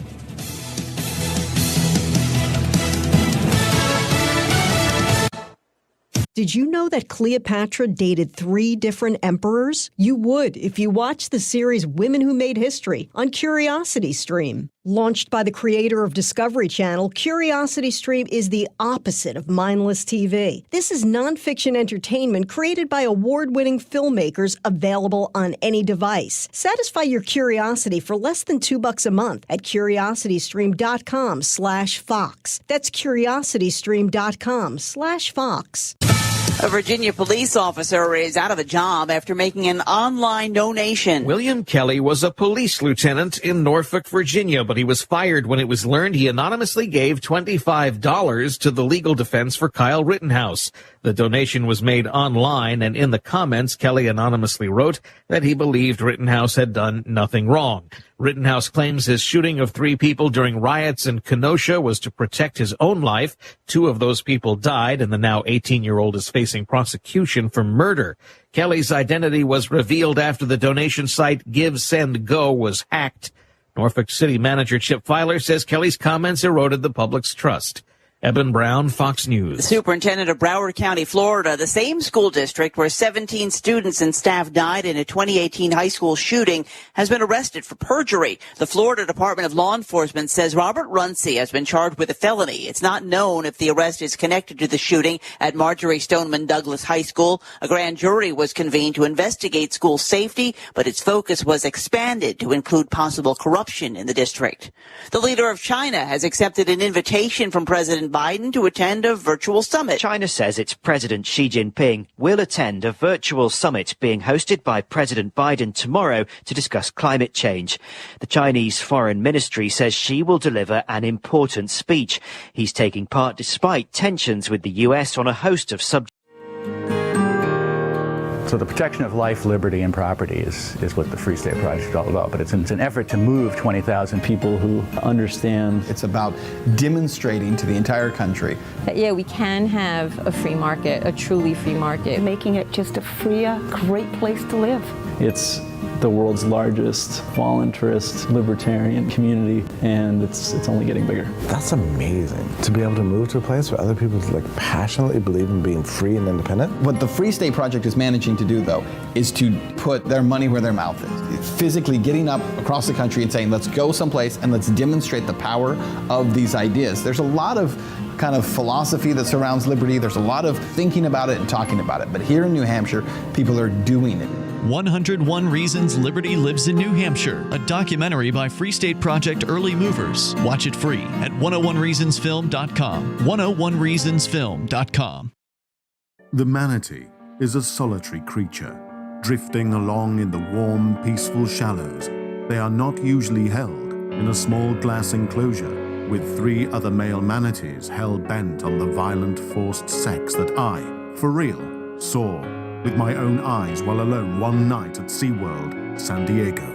A distant relative of the elephant, the manatee has a prehensile upper lip which it uses to gather food. It also has a large penis. Classified as endangered, human boaters often cause serious wounds to manatees' flippers, rendering it difficult for this one poor little rescue manatee to escape a large male manatee intent on unwanted anal intercourse.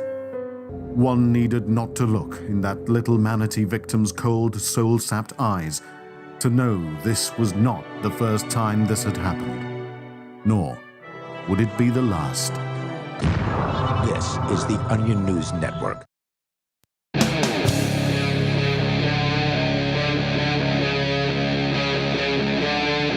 Free Talk Live.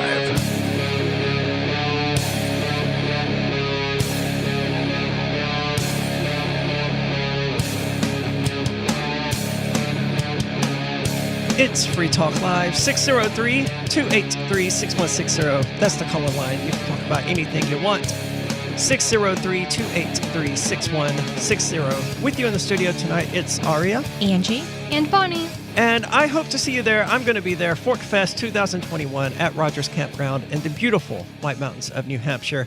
It's going to be a ton of fun, and I'm looking forward to, especially after everything that's going on, I look forward to seeing everyone. It's June the 28th through July the 4th at Rogers Campground, as I said. There's no one in charge. It's decentralized. All you have to do is get your camping site, your RV site, or your motel room with Rogers Campground for June the 28th through July the 4th. There's a fireworks show. Unless someone else is doing one, there won't be a live musical performance this year because I'm a bit busy to be working on a band. But it's going to be awesome anyway. Check it out. Forkfest.party is the unofficial website. You can connect with other attendees using the unofficial Telegram chat. You can find links to that at forkfest.party. Check it out. It's going to be a good time. Forkfest.party. Are you planning to attend? Oh, yeah, I'll be there the entire time. Yeah. You pretty much ran a poker game. We did. Yeah, I dealt poker. I did really good in tips. It was just tips. So it was people would buy in. People bought in with silver, crypto, miscellaneous items. And it was a very successful party tent. I imagine it will return this year. Yeah, I hope so. I don't know if I know that the tent we were in got sold to someone else. So I don't know if they'll run a poker game or not. But when we ran one right next to the fire one night down in the big field. Awesome. So, I mean, there's all kinds of things to do at Fork Fest. Last year, someone else also did astronomy guides at night. Yeah, I saw that. There was a hot tub, too. There was a hot tub? Uh-huh. I wasn't aware of that. Yeah. Oh, that was a lot of fun. Oh, I bet it was.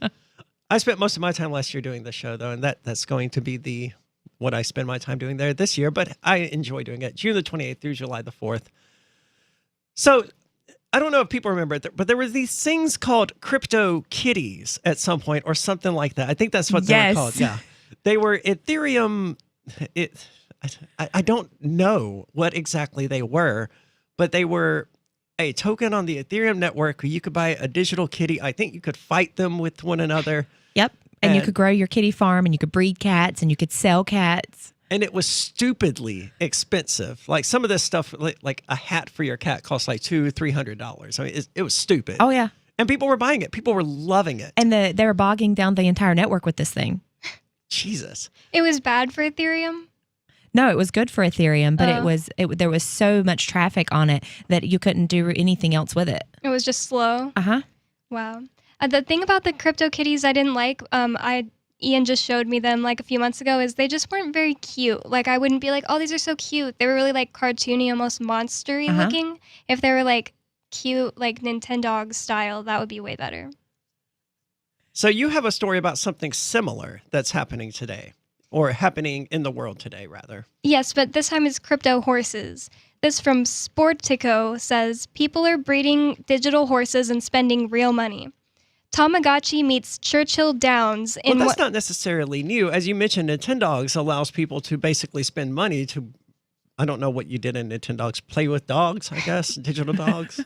Yeah, but I mean, I guess you just buy the game one time and it's like $15 or something, and then you just play with dogs. It's not the same as like with the kitties. Like people were paying to get like upgrades on their cats and stuff like that. But Nintendos weren't like connected to the internet. I don't think Nintendo DS's. So this says Tamagotchi meets Churchill Downs in one of sports' newest crypto trends called Zed Run.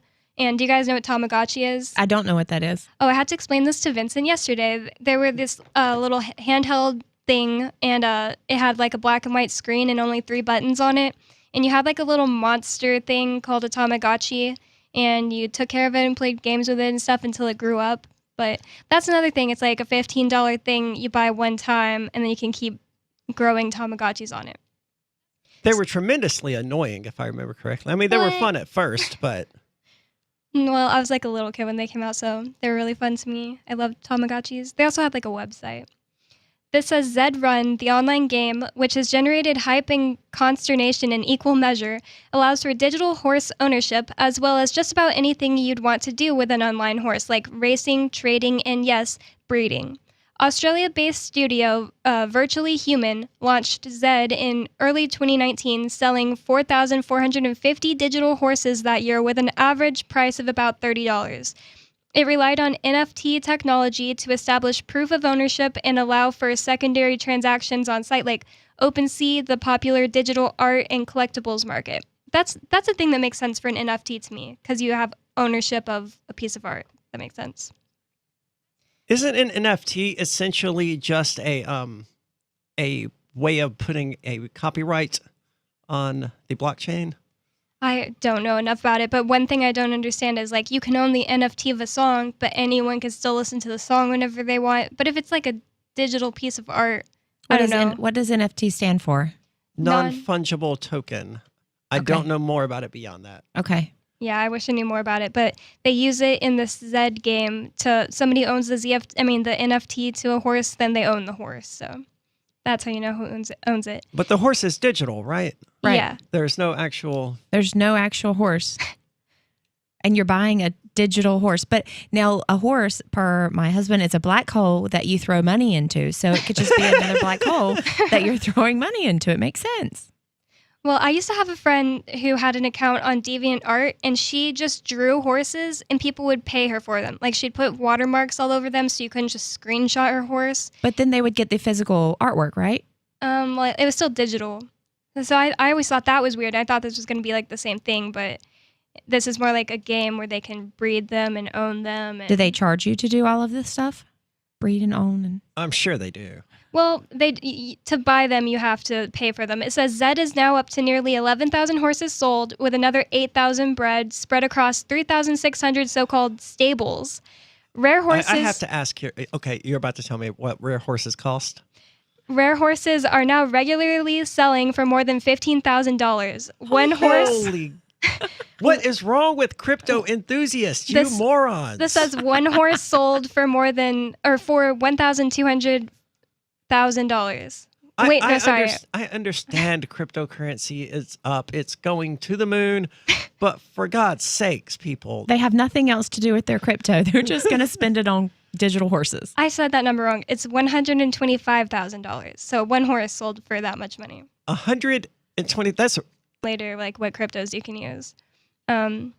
We've had hockey stick growth the last 4 weeks, virtually human co-founder Chris Ebeling said. The world has taken notice. In Zed, horses are differentiated by a number of factors, with established breed types and bloodlines tracing back to horses Zed created as coveted Genesis racers.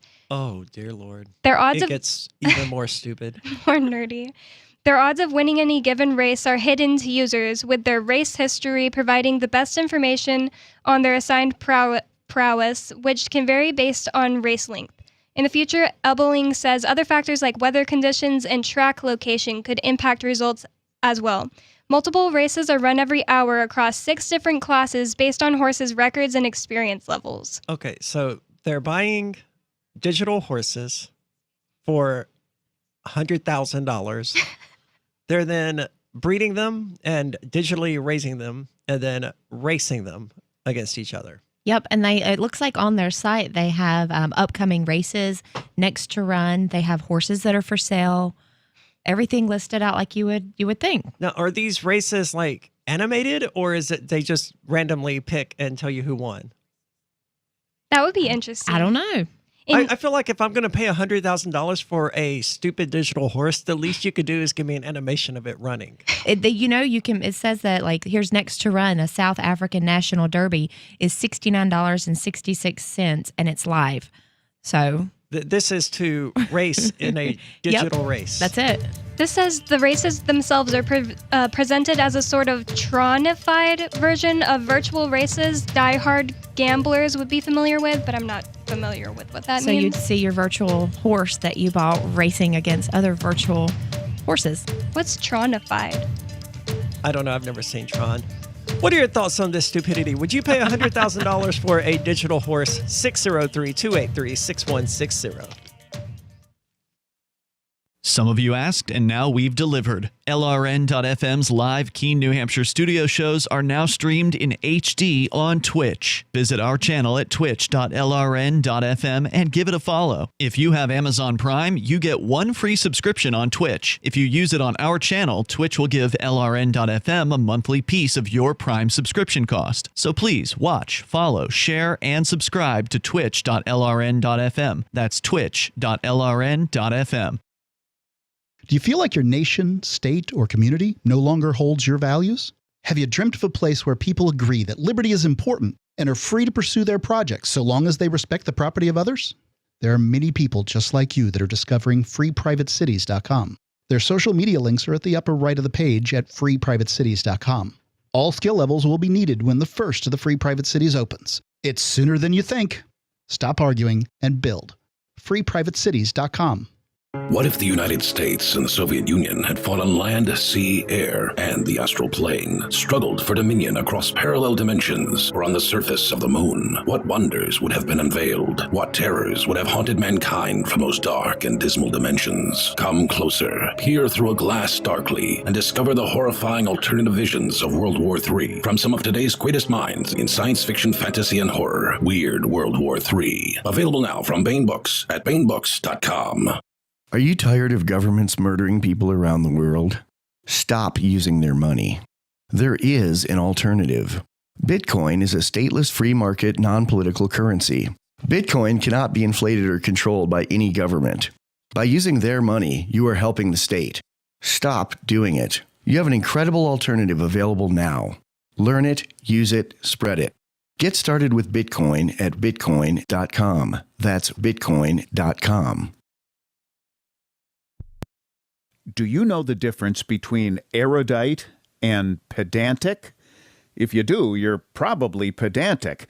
But seriously, a surprising number of erudite people mispronounce erudite, which has 3 syllables, not 4. Say erudite, not erudite. Because you are judged by how you speak, you want to avoid common misstatements, especially if you're a job seeker. For instance, do you know the difference between imply and infer? Only a speaker can imply, only a listener can infer. And when you say you'll be out of pocket, do you mean out of touch? Out of pocket means you're on your own dime, not yet reimbursed. And if anyone ever asks, Why do you always answer a question with a question? You should reply, do I do that? Just kidding. From survivalspeech.com, I'm Holland Cook.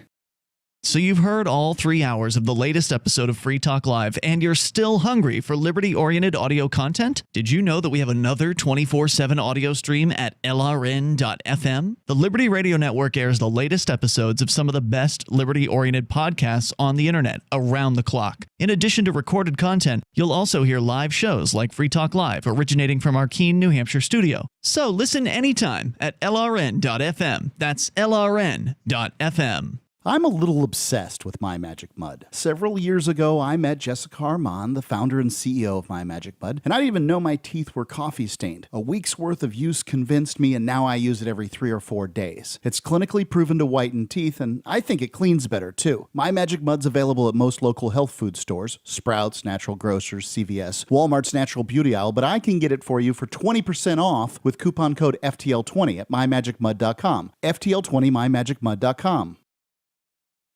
Yep, we still do email. Drop your email address in the entry box at freetalklive.com, and you'll be kept in the loop with Free Talk Live.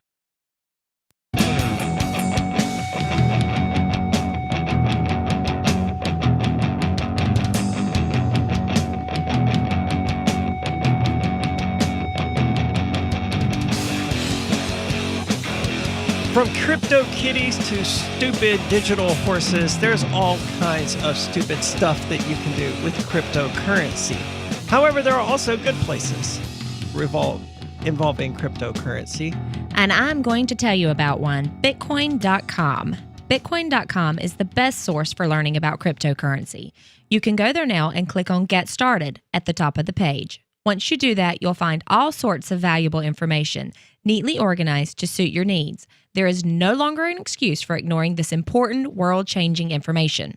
If you are a knowledgeable crypto user, you can check out news.bitcoin.com. That's news.bitcoin.com to get the latest headlines of all the news that's relevant to you. Bitcoin.com is your source for everything crypto, like getting a wallet app, mining, trading, and all the latest cryptocurrency news on a slick and easy-to-use website, Bitcoin.com. Thank you so much. You're welcome. Now we're talking, and I can't stress this enough, about people who chose to spend $100,000+ on a digital horse so that they could race it against other digital horses that other people paid $100,000 for. That sounds accurate.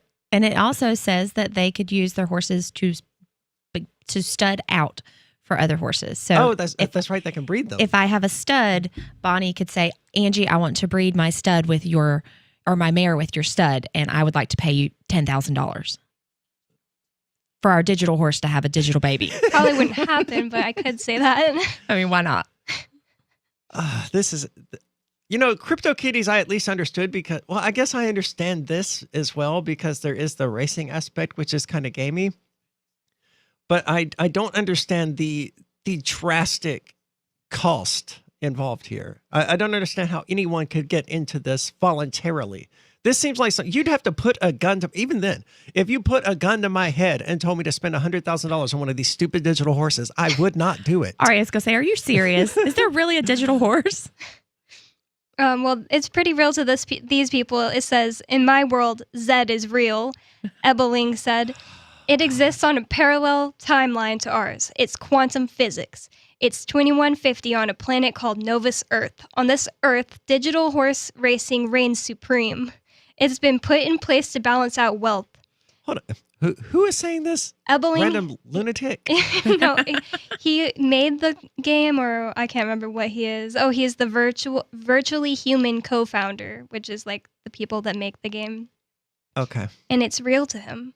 It says Zed owners are able to use augmented reality tech to view their horses as if it was in their room, the equivalent of teleporting them from a parallel timeline, as Ebeling put it. With an entire world to explore, there's plenty of room to grow, he said. In particular, he's focused on the ways people can make a living within Zed by owning horses, managing stables for others, reporting on developments, or in the future hosting digital events that become Zed's equivalent to the Kentucky Derby. Does it say what they win? Like, what can the prize be if your digital horse wins a race? If you're paying a lot of money for it, I hope it would be worth it. I guess it's gambling, right? Yeah. Didn't say they were gambling, so I Yep. guess they gamble on which horse is going to win. Mm-hmm. Well, I don't think it's gambling for you to bet your own horse. No, but I wonder if I don't have horses, I wonder if I could come in and bet on a race. I'm going to bet on number 52. That's a good horse. This article kind of ends pretty fast. It doesn't even bring up the crypto part. Like, this article never explained the crypto part of this. It called it a crypto. Oh, here it is. Sorry. Real world business Atari has signed on to help develop Elbling's vision, offering its IP for a series of in-game activations such as themed horses and tracks. The legacy gaming company has created an entire division to focus on blockchain and digital worlds with an eye toward the metaverse, a virtual space where users can interact with each other in various companies. I guess it kind of didn't. I guess the whole crypto part is just that they're represented by NFTs. So maybe you can't even pay crypto for your horse. Is there a Z coin? Is there a Z token? I would bet that this is all being done on the Ethereum blockchain, like CryptoKitties was. Yep. That seems the most likeliest. So Atari is getting involved with this? Yep, and I guess they'll make like Pac-Man or whatever themed like horse race areas and horses. I don't know, is that Pac-Man Atari? Well, on their site it says getting started. You have to create a stable so that you can house your horse. You can get into racing. You have to pick a place that you want to race, breeding to create a legacy for your stable, racing classes and progression, which means if your horse is bad, then you don't move up, and understanding the scarcity. I can't believe anyone is doing this. I mean, I don't object to people playing video games, right? Obviously, but this goes a bit beyond that. When you're sinking $100,000 into a digital horse, I think it's time to reevaluate some life choices. How does such a person who's so reckless with money that they acquire $100,000 to spend on a stupid digital horse anyway? Because they made a really good investment on a coin. Yeah. Maybe they just think like that's such a good horse, like its babies will be rich too, and they can sell them and stuff. But I can only see this being like a small hobby people just eventually stop doing. Like, how many people are going to be interested in it? Well, how many people are? Yeah, that's what I was about to ask. CryptoKitties. How many people are still playing? Is that still a game? I have no idea. It's been a few years since I've even given it any thought. Yeah. But I mean, it wasn't $100,000 expensive. No, it wasn't a $100,000 kitty. It was closer to the range of like $200 or $300, I think. There probably were some items that were a few $1,000s, but not $100,000. But I still wouldn't want to spend that on a kitty either. They weren't cute. I wouldn't spend that on my actual cats. Not unless it was for like a vet or something. Right. But I mean, if they want a cat toy, no, I'm not buying. Well, obviously, I'm not talking to my cats like that, but I'm not buying them a $200 cat toy. They're like, oh yeah, we saw a commercial on TV for this cat toy. It's $1,000. While you're sleeping. I wouldn't put it past my cats to do that if they could speak, though. They do have that kind of personality. So in other stories, we mentioned it briefly earlier. A North Carolina man has been fatally shot by a sheriff's deputy. This is also coming from Fox News. A North Carolina man was fatally shot in Elizabeth City on Wednesday morning while law enforcement officers were executing a search warrant at the person's home. One of the ones that I recall most happened in South Haven, Mississippi before I moved up here. It was this Mexican guy that the South Haven police no-knock raided and shot him in the back of the head, killing him. I don't believe anything ever happened with that. It was one of the ones that, the media, it just didn't get media coverage for whatever reason outside of local coverage. I mean, the media, they executed a false warrant on the wrong address and shot a man in the back of the head and killed him. It wasn't even the right man? No. Wow. I'm sorry, the wrong address. And they killed him. And that was it. Oh, because they made a mistake. It's okay. They're going to go to the next house and they'll kill that man and they'll get the right one. Yeah. We have enough Americans. We're good. Andrew Brown Jr. was shot and killed at approximately 8:30 local time while deputies were conducting the search warrant at a home located on Perry Street. I don't think they even shot the guy whose house they were in. We're going to talk more about this. 603 603-283-6160, 603-283-6160. That's the call-in line. You can weigh in. You can change the subject, whatever's on your mind. This is Free Talk Live.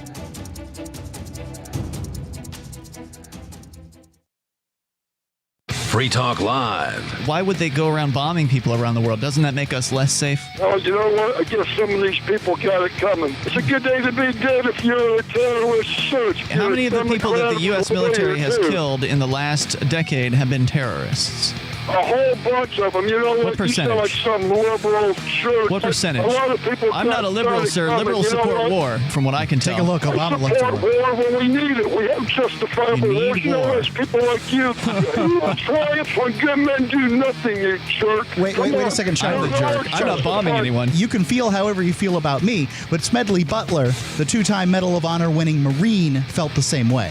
Well, you know what? Because they're headed the right way. You know what? We should have went after China. We should have chased those tricoms across that river, and we should have bombed them. We should have nuked them. We should have... You are horrible. Free Talk Live, 7 nights a week from 7 to 10 Eastern, live on the Liberty Radio Network at LRN.FM. Is spreading the message of liberty, cryptocurrency, and peace around the globe worth $2 per month to you?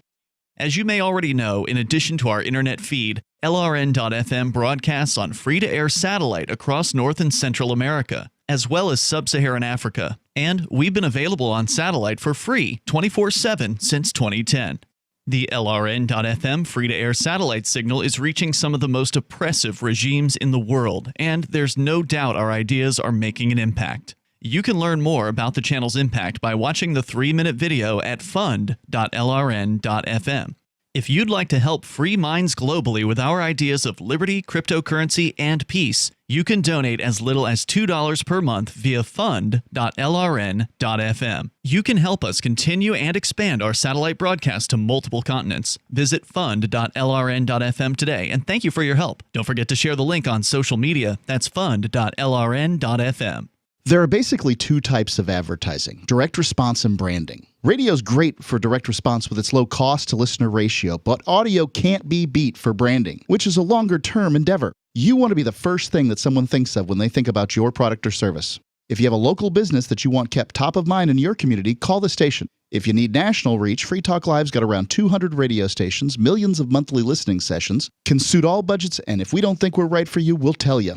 Email me, mark@freetalklive.com. If you want to know the latest about Free Talk Live before we go on the air, all you need to decide is how you want it delivered. It's your choice. Visit news.freetalklive.com to receive our usually weekly news updates by email. Plus, we have a Twitter account at twitter.freetalklive.com, and you can follow us on the decentralized Mastodon platform at toot.freetalklive.com. So please follow us at toot.freetalklive.com and sign up for our emails at news.freetalklive.com. Hey, you are going to love the movie Victimless Crime Spree. It's hilarious, heartwarming, and carries a ton of inspiring freedom messages. Feeling down about the lack of liberty in your life? You need to put on this film with some friends and have a good laugh. It's a true story about me and my friends in New Hampshire living free, singing, dancing, and getting arrested. Of course, it's all on video, and the bad guys, the cops, judges, bailiffs, and sheriffs, they all play their part like it's out of a movie or something. You would think we scripted the whole thing, but it's real life. Go ahead and have a watch, and if it's been a while, have another look. I guarantee you'll notice things now that you didn't notice before. And the best part is that you're going to walk away feeling a renewed sense of your own power. You are the master of your destiny, and you will be free in your lifetime. Victimless Crime Spree. Got Telegram? You can follow our channel there and discuss show prep with other listeners at telegram.freetalklive.com.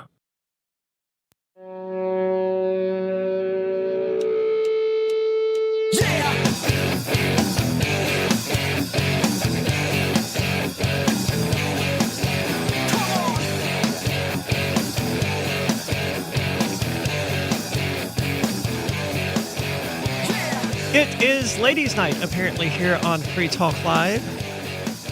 You can talk about whatever you want, though. 603-283-6160. With you in the studio tonight, it's Aria. Angie. And Bonnie. And I think it's fitting that tonight would be ladies' night, considering last night was like 3 heavily bearded people sitting around talking. I mean, if ever there was a dude bro night, that would have been last night. Yeah. But we're talking about now a Andrew Brown Jr. who was shot and killed at 8:30 while deputies were conducting the search warrant at a home located nearby. It's unclear whether or not the man who was killed was living at the property that was being searched. The Wavy TV 10 News reported that Brown was shot in his car. Witnesses told the news station he had climbed into his vehicle and had begun to drive away when the deputy struck him. This is all very confusing. You don't generally describe it as striking someone when you shoot them. I struck him with my bullet. What in the hell happened here? Police did not provide details regarding whether Brown was armed or the reason for the search warrant. So they were searching a home. It's unclear. This is very badly written. It's unclear whether this was even his home that was being searched. He gets in his car. Evidently, a deputy, quote, struck him, whatever that means. And at some point, somewhere along the way, he got shot. It's very confusing. The North Carolina State Bureau of Investigation is looking into the shooting. The races of the deputies were not disclosed, but Wooten said the deputy who struck Brown had been placed on administrative leave pending an investigation. So evidently the deputy hit him, and somehow, somewhere along the way, someone got shot. But if he was in his car driving away, was the deputy chasing after him to hit him? It sounds like it. Or maybe he was driving towards the deputies. I mean, that would be the only reason I could see that they would have any justification if he was trying to run them over.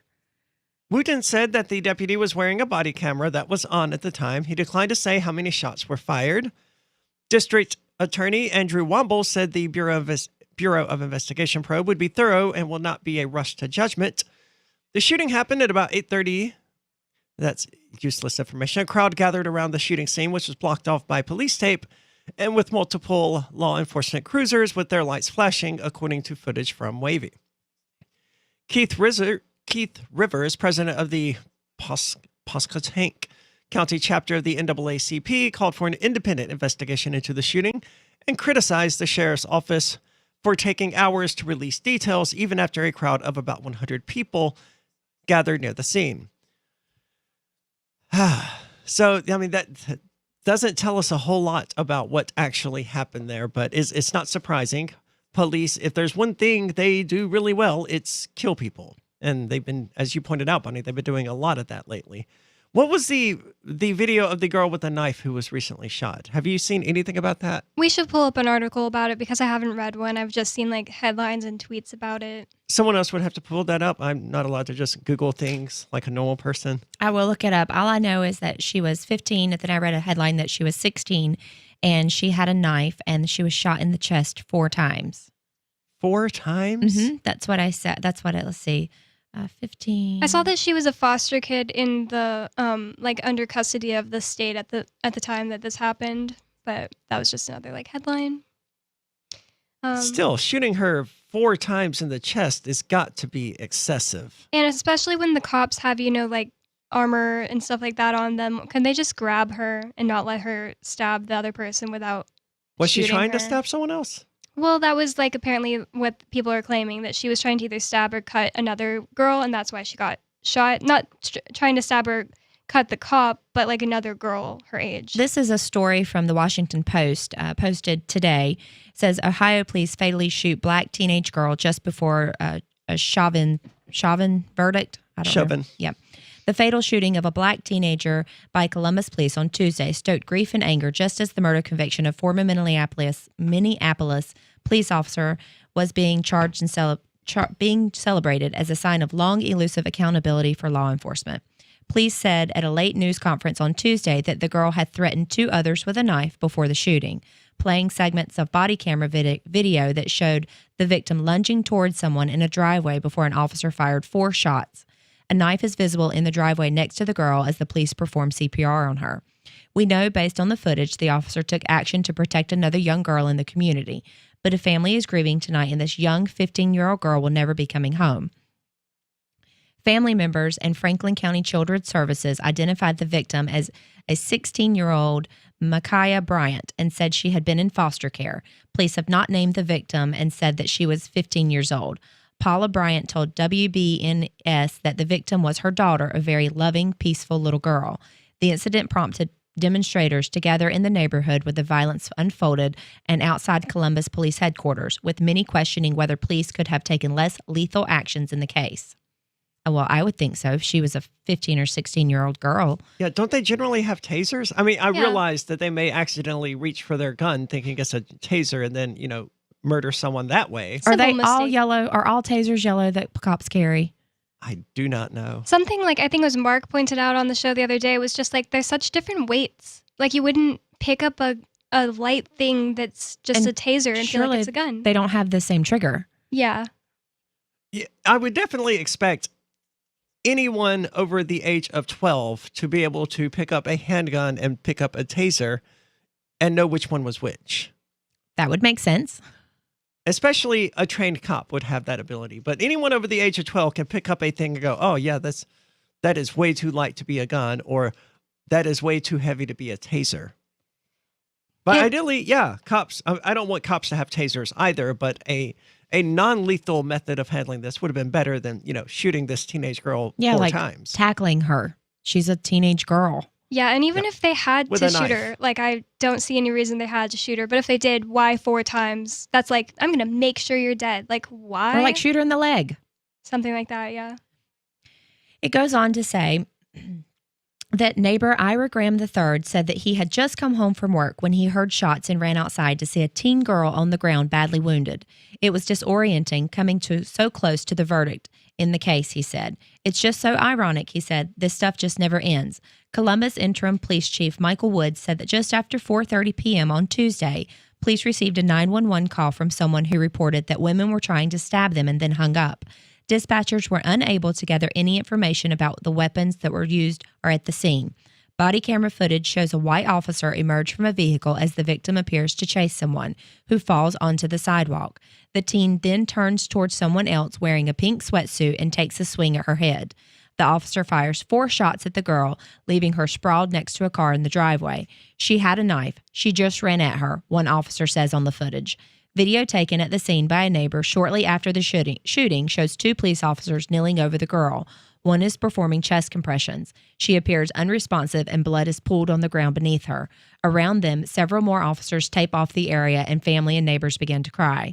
One neighbor says he shot her 4 times. Hazel Bryant, who identified herself as the victim's aunt, told the Columbus Dispatch that her niece got into a fight with another person at her foster home.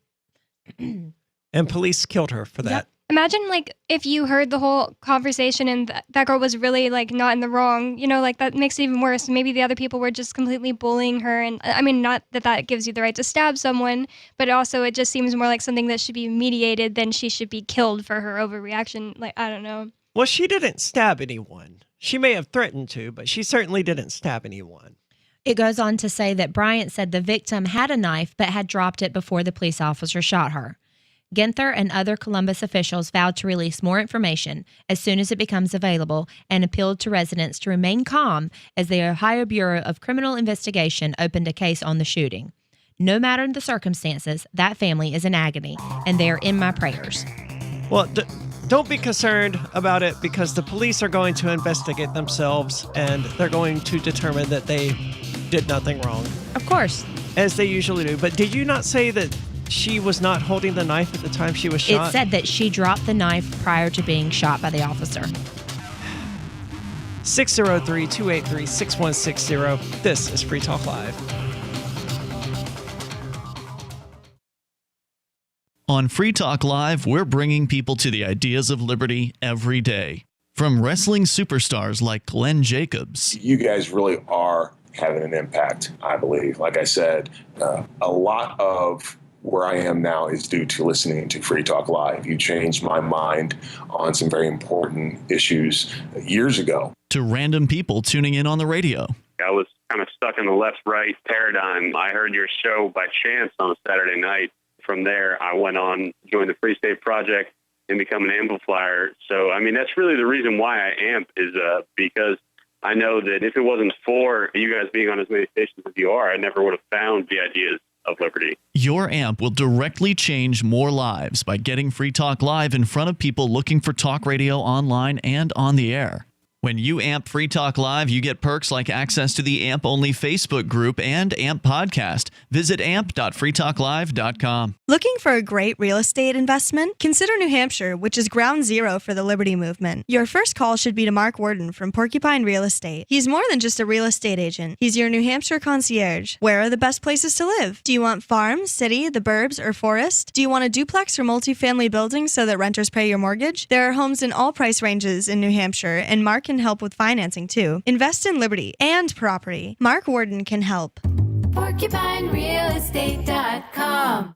The LRN.FM social media channels have been revamped. We've eliminated Facebook and focused on other platforms like Twitter and Mastodon, the decentralized alternative to Twitter. On our accounts, you'll find posts from multiple LRN.FM show hosts together in one place. Follow us on Twitter at twitter.lrn.fm, or better yet, move to the decentralized Mastodon social media platform at toot.lrn.fm, toot.lrn.fm. I think you'll like it. I'm grateful to have heard from some of our satellite listeners recently. I appreciate knowing that people are out there who like what we do and are willing to support it financially. LRN.FM's free-to-air satellite feeds blanket most of 2 continents. It was my goal to put our channel there so people without internet could receive our programs and feed pirate radio stations. We started a fundraiser on Patreon a few years ago to back the satellite channels. I recently announced that I was considering canceling the feeds, and donations increased from 15 to 20% of our costs, which are around $1,000 per month. That's a good start, and to incentivize more contributions, the Shire Free Church will be matching every dollar. Can we reach $500 per month? With your help, we can. You can join our satellite fundraiser for just $2 a month at fund.lrn.fm. If we raise enough to keep both of the channels on the air, awesome. If we raise more, I'll add more channels. If not, we can shut them down and go internet only. It's up to you. Thank you for your support. fund.lrn.fm. There are lots of ways to listen to Free Talk Live. Our podcast has been around since podcasts began, and now the FTL feed is loaded with content besides our full show archives. Did you know that we make it easy for you to customize your podcast subscriptions? We have different feeds, one that includes only our full shows, one with just the Daily Digest, and our main feed that includes everything. You decide what you listen to. It's quick and easy to customize your feeds at feeds.freetalklive.com. That's feeds.freetalklive.com. Are you tired of governments murdering people around the world? Stop using their money. There is an alternative. Bitcoin is a stateless, free market, non-political currency. Bitcoin cannot be inflated or controlled by any government. By using their money, you are helping the state. Stop doing it. You have an incredible alternative available now. Learn it, use it, spread it. Get started with Bitcoin at bitcoin.com. That's bitcoin.com. Do you appreciate what we do? Help us advertise, market, and promote for just $5 a month at amp.freetalklive.com.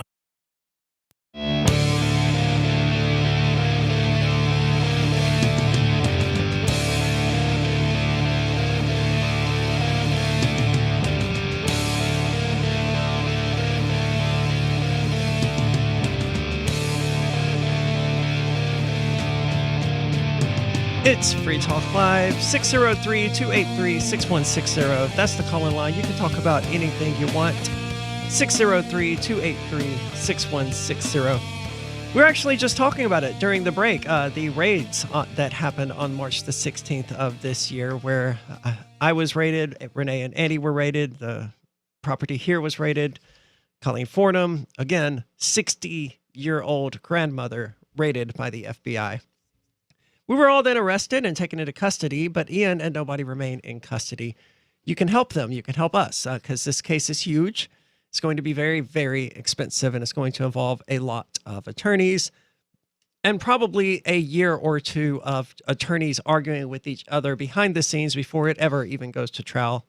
Check out thecrypto6.com if you're interested in doing that. If you're sitting there thinking, oh, with Bitcoin, these guys have plenty of money. Well, first of all, none of us have any access to cryptocurrency whatsoever at the moment. So that's simply not the case. Check it out, thecrypto6.com. With you in the studio tonight, it's Aria. Angie. And Bonnie. And I'm looking for something else to discuss that hopefully isn't about police killing people, but there's been so much of that lately that it's hard to find. There was that 14-year-old boy that was running away from the cops in, what was that? I think Michigan. He was running away and got shot too. That was like this week. That's why I was saying, like, it seems like they're doing that every day this week. That's weird. Well, they do it just about every day. Well, they do it every day. In fact, I think in 2019, there were something like 1,200 people killed by police in the United States, which is a little over 3 a day. I was going to say that's like 3 a day. So, I mean, it's something always worth talking about, regardless of how depressing it is. I mean, here we are talking about one story about police shooting a guy, and we immediately get off into another story that just happened, a police shooting a 16-year-old girl. Because presumably they had no other way of dealing with the 16-year-old girl. That seems like a situation where the cop just was so excited to get in this action. He was like, she just lunged at another girl, and then like apparently she drops the knife, and then he shoots her 4 times. I see no other explanation than he was just all excited about this situation and wanted to shoot someone. Well, in general, I think if a person is going to shoot another person, I don't think they typically fire off like 1 or 2 shots. It's usually more like 3 or 4. Why? You're going to stop a 15-year-old girl with 1 shot. You're going to stop her from, doing whatever she was doing, standing there not holding a knife. I don't even think it would take a shot to stop a 15-year-old girl that's standing there holding a knife. Even if it's like a huge butcher knife. I mean, if there's a male cop there with any kind of power, they should be able to go up, and if that person swings the knife, they should be able to knock it out of the hand. Don't they have batons? That's too scary. Can't they just for them. Deflect it? They don't like having a scary job. That's too scary for them. It does seem cowardly that everything that happens to a police officer, it seems, gets a response of shoot them. Even if it's a 16-year-old. There was another story about a girl, I think she was 18, who was out in her pajamas a year or 2 ago, and police shot and killed her. I don't remember any details beyond that, though, because there's so many of these. Yeah, and we have become accustomed to them that people don't really get too excited unless it involves some kind of race issue. If like some Joe Bob up the road gets shot, they're like, oh, well, Joe Bob must have been doing something wrong. No one gets really upset. Yeah, and that's frustrating. When I mentioned on Facebook that I was arrested by the FBI, someone says, "What did you do?" I saw that. And the obvious response was, she got arrested by the FBI. That's all that means. It doesn't mean I did anything to warrant it or deserve it. And and that's the same case when police shoot someone. What did they do? They died. That's what they did. And that's all we know at this point. But even if they had a fake $20 bill or whatever, it's not justification for shooting them or for kneeling on their neck for 9 minutes until they freaking die. Was it 9 minutes? I think it was 9 minutes. That's crazy.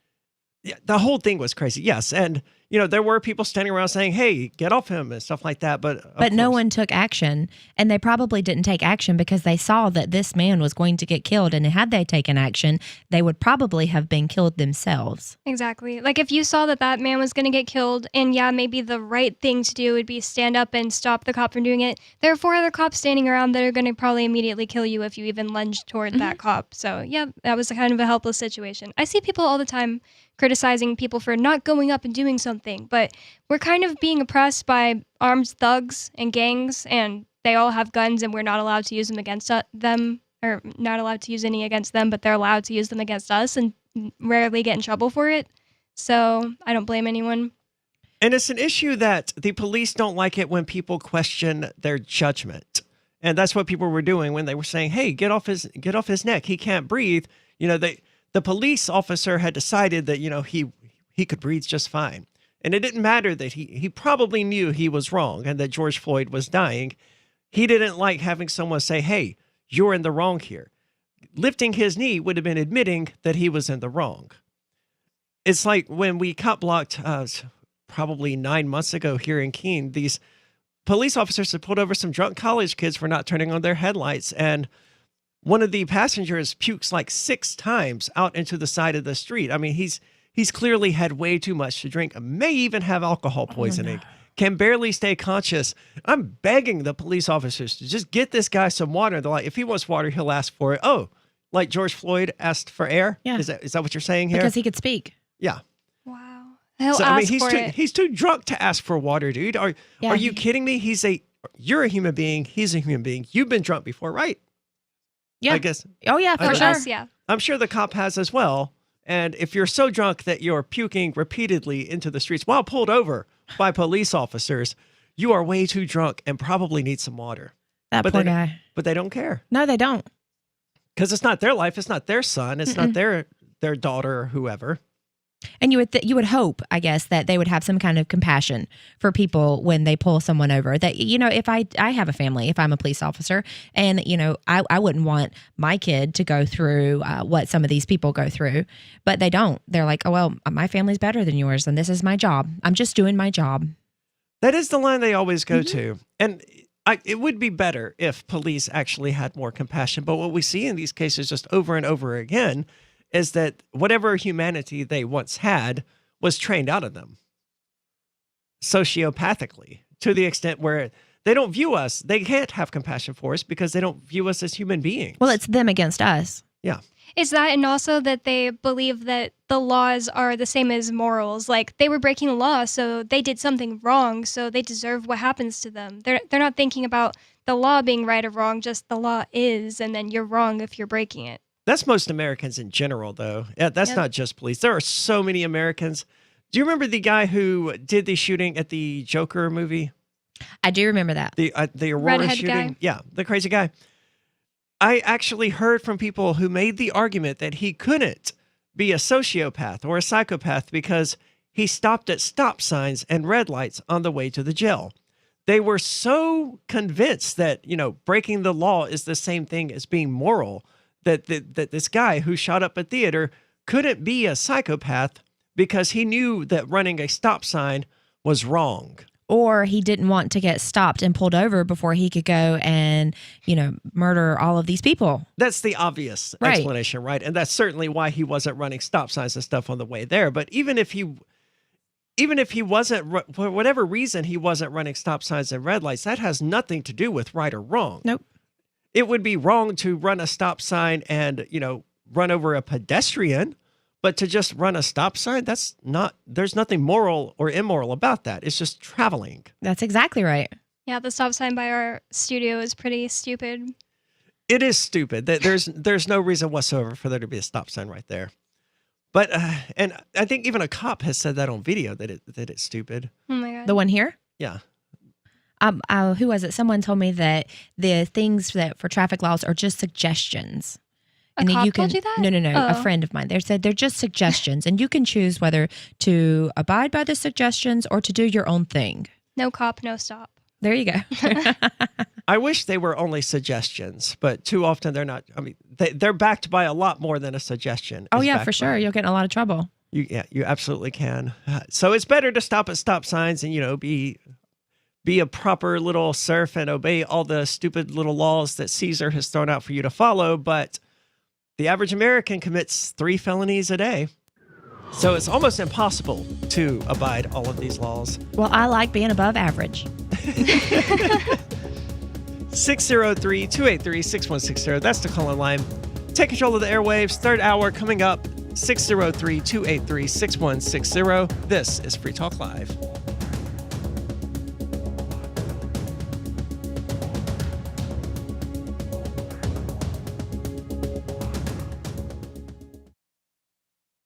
Hey developers, do you want to add Bitcoin to your apps, website? Want to make something creative? AnyPay is the way. We made a super simple API just for you at anypay.dev. You don't need any special knowledge of Bitcoin. Plug it into your app or website and it just works. Get paid on the transactions your users make. Whether you're brand new to web development or have decades of experience, you can add Bitcoin to anything with anypay.dev. What if you want to hear the latest episode of Free Talk Live, but all you have is your phone, you forgot to download our archive, and you have no data connection? you can call our Listen line at 641-793-0191. That's a long-distance number, so you may incur charges. If not, listen as long as you want. 641-793-0191. The Free Talk Live Listen line, 641-793-0191. So you've signed the Shire Society Declaration and are planning your move to New Hampshire to be around more liberty-oriented people. Next, sign up for the Shire Society Forum at forum.shiresociety.com. There are a bunch of people there who are already in the Shire, and they want to meet you. If you're already in the Shire physically, you should also come by the forums. Remember, not everyone uses Facebook. New people are signing up for the Shire Society Forum every month, so drop in and say hello at forum.shiresociety.com. Tired of cancel culture? Sick of mega tech corporations holding an axe over your head? Join the LRN.FM Matrix chat server. It's self-hosted, so no one else can tell us what to do or say. Don't like the existing channels? You can make your own. You can even connect into some of our channels from other Matrix servers. It's federated. For the full LRN.FM Matrix experience, though, you should join our server via the step-by-step instructions at chat.lrn.fm. Chat.lrn.fm. You're listening to the live edition of Free Talk Live. Hour number 3 is next after the news here on the Liberty Radio Network at LRN.FM. Taking a closer look at policing. I'm Lisa Lacera, Fox News. The Department of Justice has announced an investigation into police practices in Minneapolis. One day after the murder conviction of former police officer Derek Chauvin, and the Department of Justice launches an investigation into possible patterns of discrimination and excessive force, even during protests within the MPD. The civil investigation to determine whether the Minneapolis Police Department engages in a pattern or practice of unconstitutional or unlawful policing. Attorney General Merrick Garland saying that good officers will welcome accountability. The investigation is separate from the previously announced federal probe into George Floyd's death. Jeff Manasso, Fox News. President Biden says we reached a milestone in the number of people vaccinated against COVID-19. When tomorrow's vaccine and vaccination numbers come out, we will show that today we did it. Today, we hit 200 million shots and the 92nd day in office. And the White House is calling on employers to offer paid time off so workers can get vaccinated, with small and medium-sized businesses getting a tax credit. House Democrats plan to bring legislation to the floor again tomorrow that would make the District of Columbia the 51st state. House Majority Whip Steny Hoyer. In no other democratic nation in the world does the capital city of that nation not have a vote in their parliament. But Hoyer admits without 60 votes in the Senate, the measure has little chance of moving forward. Air raid sirens reported in Israel, in the desert town that's home to the country's secretive nuclear reactor. The report comes amid heightened tensions between Israel and Iran. America is listening to Fox News. 80 million Americans experience thinning hair, and science shows there are multiple root causes. Nutrafol is a new approach. It's a drug-free supplement that targets root causes like stress and hormones. Nutrafol was shown to visibly improve hair growth in both men and women after 6 months in clinical studies. Shop now with promo code FOXNEWS for 20% off your first month of subscription at Nutrafol.com. That's Nutrafol.com. Promo code Fox News. Another body is pulled from the wreckage of an overturned boat off the coast of Louisiana. 6 people now have been recovered, the latest a 31-year-old man from Franklin, according to the Lafourche Parish Coroner's Office. Only 6 of the 19 aboard were rescued from the Seacorp Power that capsized last week because of stormy weather. The Coast Guard suspended its rescue efforts Monday, saying the likelihood that anyone else survived diminished. Among the dead that have already been identified, the vessel's captain, 63-year-old David Ledet. The Seacorp Power was a lift boat which had 3 legs that can be lowered to the seafloor to raise the boat above the water so it can be used as a platform. Rob Dawson, Fox News. Police on New York's Long Island say a man who killed a manager and wounded 2 employees at a supermarket yesterday was a troubled employee who had been reprimanded for threatening co-workers. Gabriel Wilson is being held without bail. He's charged with murder and attempted murder.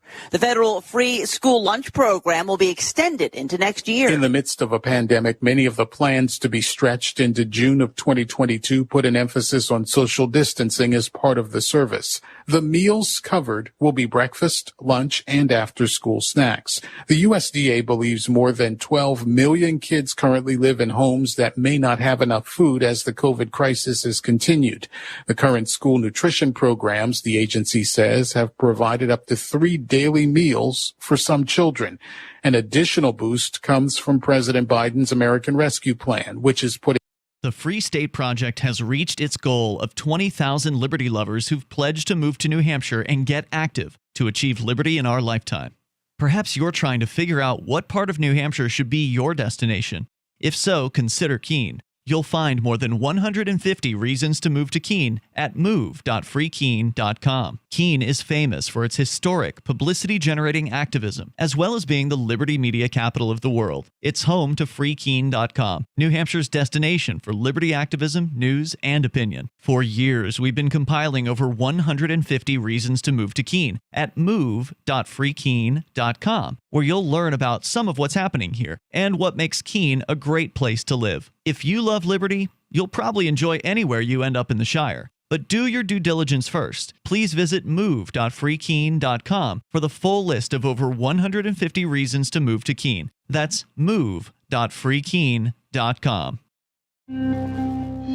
The Dick Cheney Vice Presidential Library opens in a pitch-dark, sulfurous underground cave, and a seedless watermelon is coming to grips with the fact it'll never be able to have kids. This is the Onion Week in Review. Following a litany of tragedies occurring over the past year, a report this week from scientists at Princeton University confirmed that 90% of the Earth's atmosphere is now made up of thoughts and prayers. Researchers confirmed that with the rise of tragic events occurring all across the world each and every day, the Earth's atmosphere is 7% nitrogen, 3% oxygen, and 90% emotional pleas begging for everything to be okay. In other news, a new study finds nothing that will actually convince you to change your lifestyle, so just forget it. UMass Dartmouth is beginning to regret offering a course in applied domestic terrorism, and a sparrow thinks it might have caught the bird flu after puking seeds all morning. Stay tuned after the video for a brief tear in the fabric of space-time, offering a glimpse at next week's Onion Review. And keep checking theonion.com for more. This is the Onion News Network.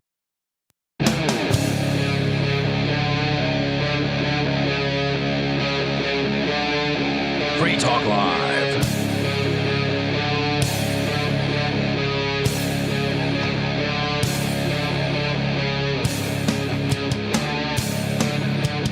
It is Free Talk Live, talk radio that you control. Take control of the airwaves and talk about whatever is on your mind. 603-283-6160. That's the number with which you can do that.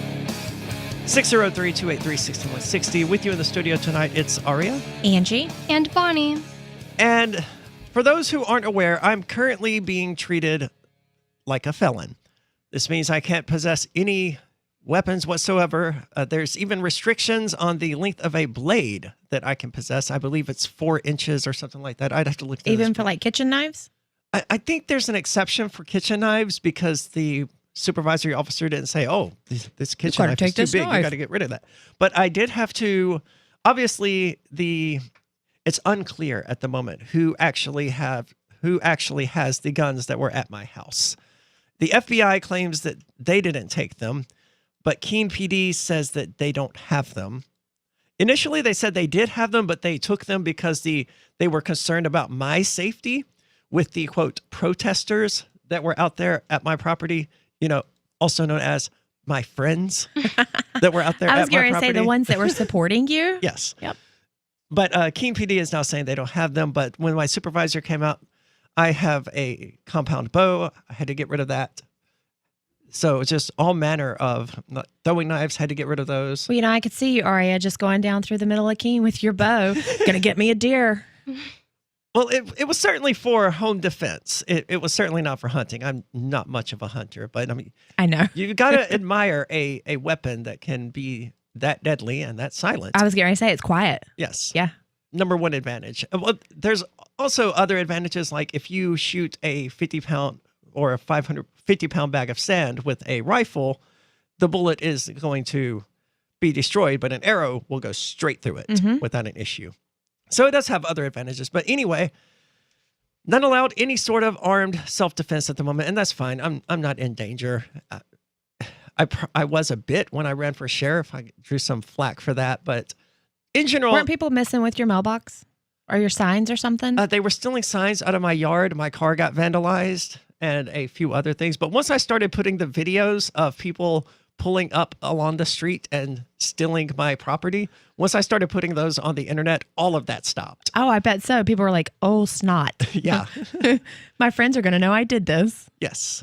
I never did identify any of the people who were responsible, but it put a stop to it. So that was good. That's all you wanted. Yeah, exactly. I was parked behind a car with a write-in Earl Nelson sticker on the back yesterday. They had bumper stickers for that? Yeah. That's kind of depressing. Those signs were depressingly ugly. That was the worst part of the entire sheriff campaign, was when those ugly abominations of signs went up. It was just Earl Nelson's tacky little signs in the first place with like write-in stickers literally slapped on them. Yep. They looked so bad. It's like, dude, I would have paid for your graphic designer if you didn't blanket Cheshire County in these abominations. I even offered to, but no. Well, they couldn't accept anything from you. You were the competition. Well, I don't want to make the world ugly, though. And they did. And they succeeded. Not least of which by re-electing Eli Rivera. But anyway, the right to defend yourself, it is important. And we generally, the biggest threat to my safety are going to be the police. The police here in Keene have spent the better part of the last 2.5 years stalking me. And this is documented. There are plenty of witnesses to this and video evidence to suggest it's also true. Every night when I get off work and I drive home, I am followed by KPD. Not since March the 16th, interestingly enough, but prior to that, every single night. It was like having my own personal armed escort home. Wasn't that nice of them to escort you home every night? That's how I chose to view it. You were protected. That's why they didn't think you needed anything in your house. They were taking care of you. And that's so nice of them, but I would rather take care of myself. Yeah, that would make a lot of sense because you're going to have your best interest at heart. Yes. I'm not going to kill anyone. And if I ever need help, I will use Cell 411, which you can find at Oh, no, we can't plug that right now. I heard we can't. Yeah, the source code's in the hands of the FBI. So avoid Cell 411. Anyway, I have methods of contacting my friends who won't show up and shoot my cats. As it happens, my cats did not get shot, thankfully. That was the only time in the entire ordeal that my voice actually broke, was when they asked me, do you have any cats or dogs? And I was like, yes, I have 2 cats. Please don't hurt them. And they didn't. So, yay, my cats didn't get shot. Did they let them out? Were they out of the house or were they in the house? No, they were hiding. Oh, good. So they were kidding. They knew that mess was hitting up. They were like, nope, we got to go. Yes. They're very shy anyway. It takes them a very long time to get to know people. Okay. So there was no chance. I doubt the FBI ever even saw them. Because, I mean, if they want to hide, I can't find them. And they're my cats. They come to me. But there have been times where I thought, dinner must have gotten outside or something because I looked everywhere. Oh, that's right. Your cat's name is Dinner. Yes. One of them is Dinner. The other is Rainbow. I love that. That's great. Come here, Dinner. Thanks. But you have an article about self-defense and the reasons that that's important. Yes. It's from freedomphoenix.com, and it was published on April 20th, yesterday. Armed self-defense is essential in a free society. It starts with saying President Biden has said that executive instructions to various branches of the federal government will attempt to reduce the frequency and possibility of such violence. Some of his proposals, however, are merely using the gun control argument as a cover for more government redistributive intervention within society. Thus, when the White House released a statement April 7th of 2021 detailing its plan in this direction, one of them called for a $5 billion investment over 8 years to support community violence intervention programs, with a key part of it being to help connect individuals to job training and job opportunities.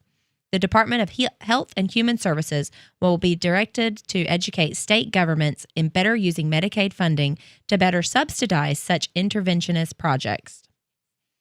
In other words, if only we expand notoriously wasteful and ineffective government job training programs, gun violence magically will be reduced. If only That's what I thought they were getting at. Yeah, That's I was waiting. Bizarre. I was like, what's the point?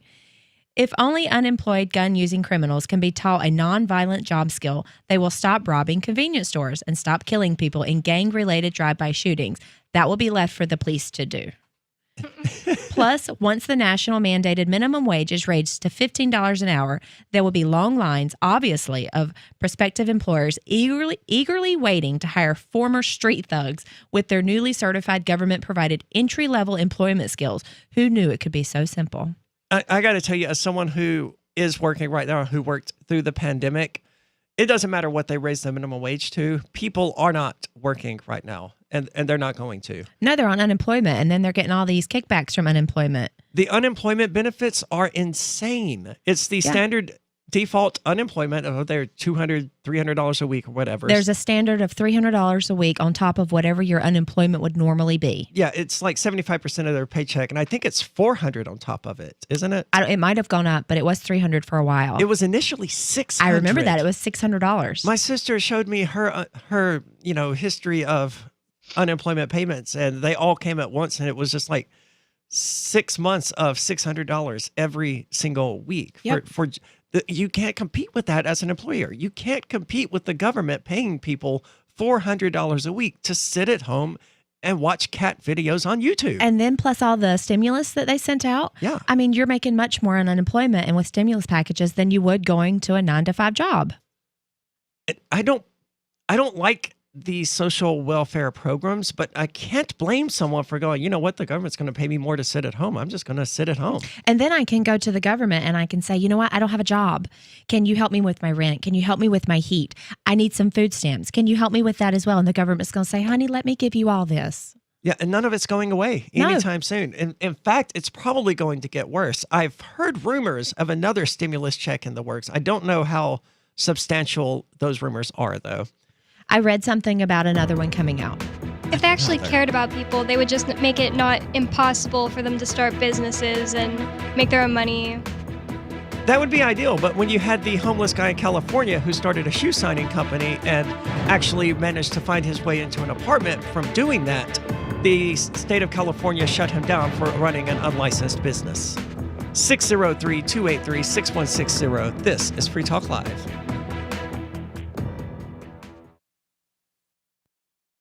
Do you feel like your nation, state, or community no longer holds your values?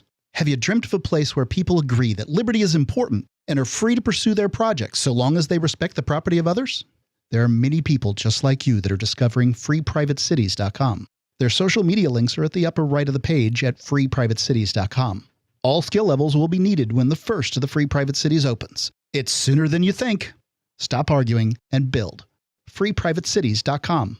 Having taken her father's throne, Sarah Calhoun has fallen out with one of her best allies, and her brother Nathaniel heads into Imperial Philadelphia with a reckless plan. Her uncle Thomas, armed with new powers and new allies, aims to remove Sarah from her throne and from the world of the living. To survive and to gain the strength she needs to fight an impossible war, Sarah must unite the Mound Builder Kings to enact an ancient rite that will propel her beyond mortality. Servant Daughter by T.J. Butler is the newest entry in the Dragon Award-winning Witchy War series from Baen Books at BaenBooks.com. Are you tired of governments murdering people around the world? Stop using their money. There is an alternative. Bitcoin is a stateless, free market, non-political currency. Bitcoin cannot be inflated or controlled by any government. By using their money, you're helping the state. Stop doing it. You have an incredible alternative available now. Learn it, use it, spread it. Get started with Bitcoin at Bitcoin.com. That's Bitcoin.com. AnyPay believes that Bitcoin is meant to improve your life, make it easier to do business, connect you with more people in the world at under a penny every time. That's kind of why we laugh at BTC. It used to be free the market, free the world. Now it's just hodl and have fun staying poor. That's not what the world needs. We need honest money that works for everyone. If you care, join us at AnyPayX.com. This is Michael Dean from the Freedom Fiends. I've run websites since 1996 and have used over a dozen web hosts in that time. AgristHosting.com is the only one that hasn't broken my heart. Agrist Hosting's uptime and service is stellar, and their DDoS mitigation is the best I've seen. That's important because if you tell the truth in this world, you'll ruffle feathers. And some people will try dirty tricks to silence your voice. No matter what the haters hit us with, Agrist Hosting keeps our websites online. If you have a mission-critical commercial presence or a world-changing activism site, you cannot tolerate any skullduggery. So go with agristhosting.com. Have a WordPress or blog site, but you're not satisfied with performance or uptime? Or just want raw hosting? Want to pay with Bitcoin? Agrist Hosting specializes in high-performance hosting with personalized service. Go to agristhosting.com and click on the button that says Get Hosted. That's agristhosting.com. Some of you asked, and now we've delivered. LRN.FM's live Keene, New Hampshire studio shows are now streamed in HD on Twitch. Visit our channel at twitch.lrn.fm and give it a follow. If you have Amazon Prime, you get one free subscription on Twitch. If you use it on our channel, Twitch will give LRN.FM a monthly piece of your Prime subscription cost. So please watch, follow, share, and subscribe to twitch.lrn.fm. That's twitch.lrn.fm. The new 4th edition of Healing Our World, The Compassion of Libertarianism will take your understanding of liberty to a deeper level and has over 1,300 updated references, new cartoons, and a foreword by Dr. Ron Paul. With discounts for multiple book purchases, the 4th edition of Healing Our World is a great gift for the liberals, pragmatists, environmentalists, and Christians in your life who think libertarianism is cold-hearted. Get yours today at healing.freetalklive.com and use promo code FTL for a $5 discount. Our Matrix server is about as free as internet chat can be. Join the existing rooms or create your own at chat.freetalklive.com.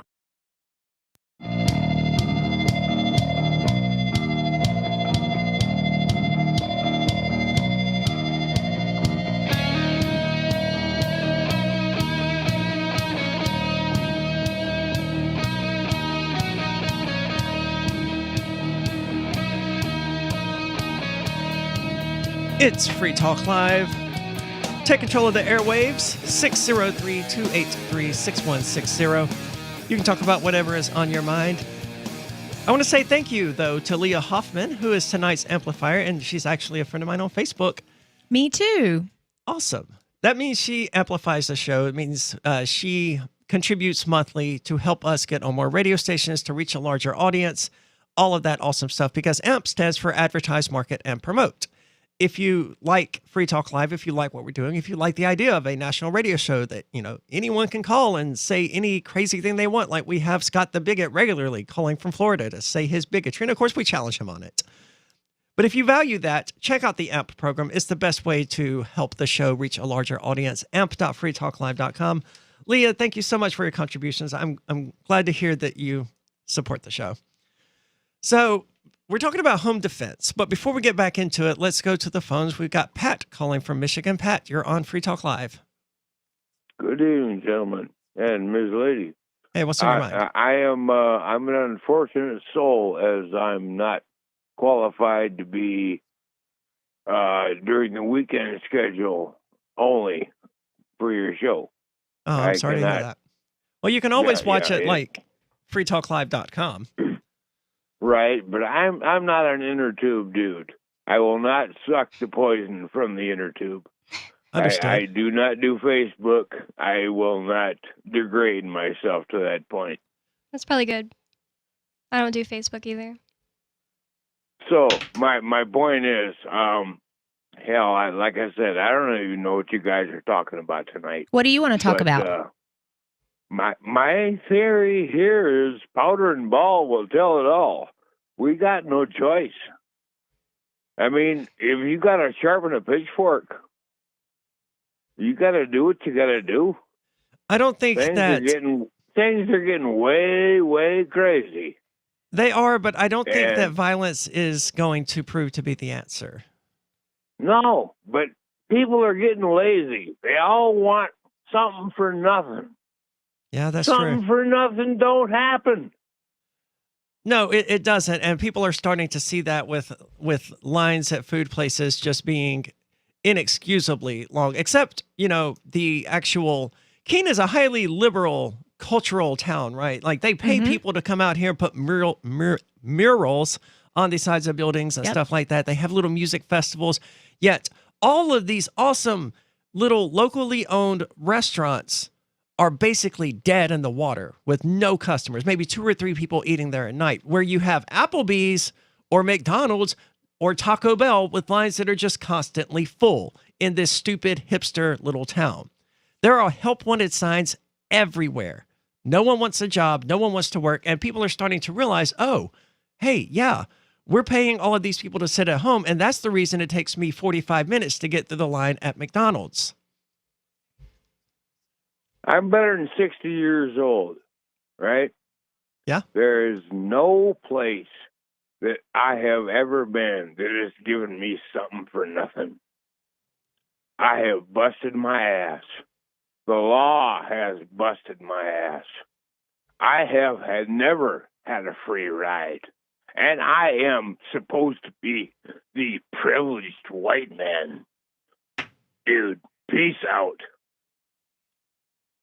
I think that was him saying bye. I don't know. I think so. But, that was it. Pat, thanks for the call tonight. I mean, you're absolutely right. There is a streak of laziness going on in the United States, and they don't even view it as being lazy, because so many of these younger people do think that if they want to, they should just be allowed to sit at home and play video games or smoke pot and learn the ukulele or whatever it is they want to do all day, every day. They have completely lost sight of the fact that we are organisms existing in the universe that requires us to sustain ourselves. It's not capitalism or society that's forcing you to get out there and get a job and earn your way in the world.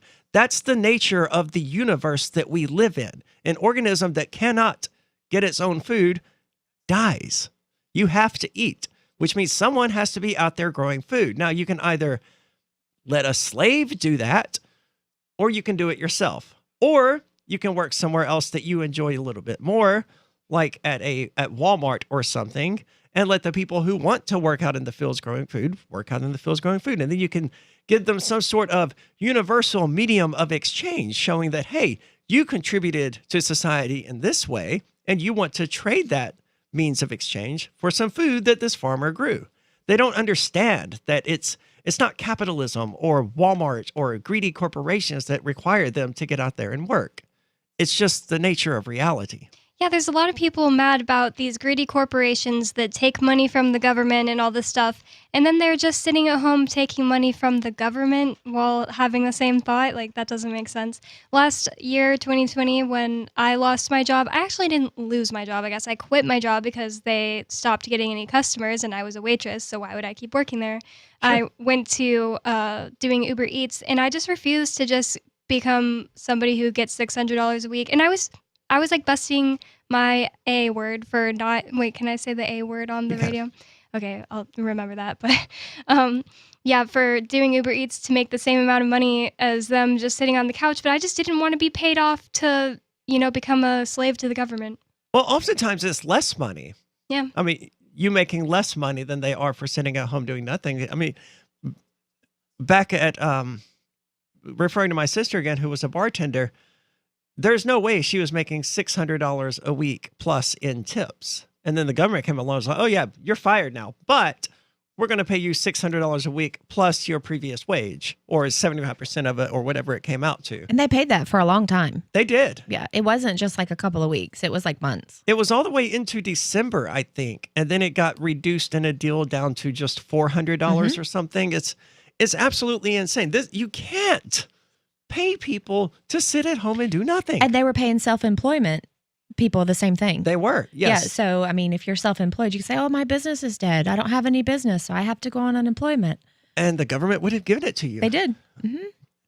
And now, I suspect we'll see a universal basic income soon. And people don't realize that this is destroying, the USD is destroying the currency.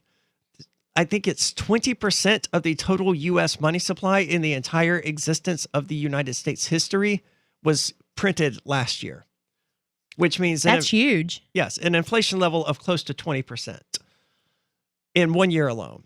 So that hyperinflation, it's coming, and you're going to be paying $17 for a loaf of bread or whatever. And you're going to be sitting there thinking, boy, I sure am glad I have the government to give me all this money to pay for it, not realizing that the government giving you all of that money is what's creating the problem in the first place. Also, I think it gave a lot of people an incentive to not care about the government closing down our businesses. Because, like, I remember when I was still working at a restaurant and it was like March 2020, thinking like, well, I kind of don't care if the restaurant closes because, you know, then I won't have to work and maybe I'll go, you know, on unemployment or something at first.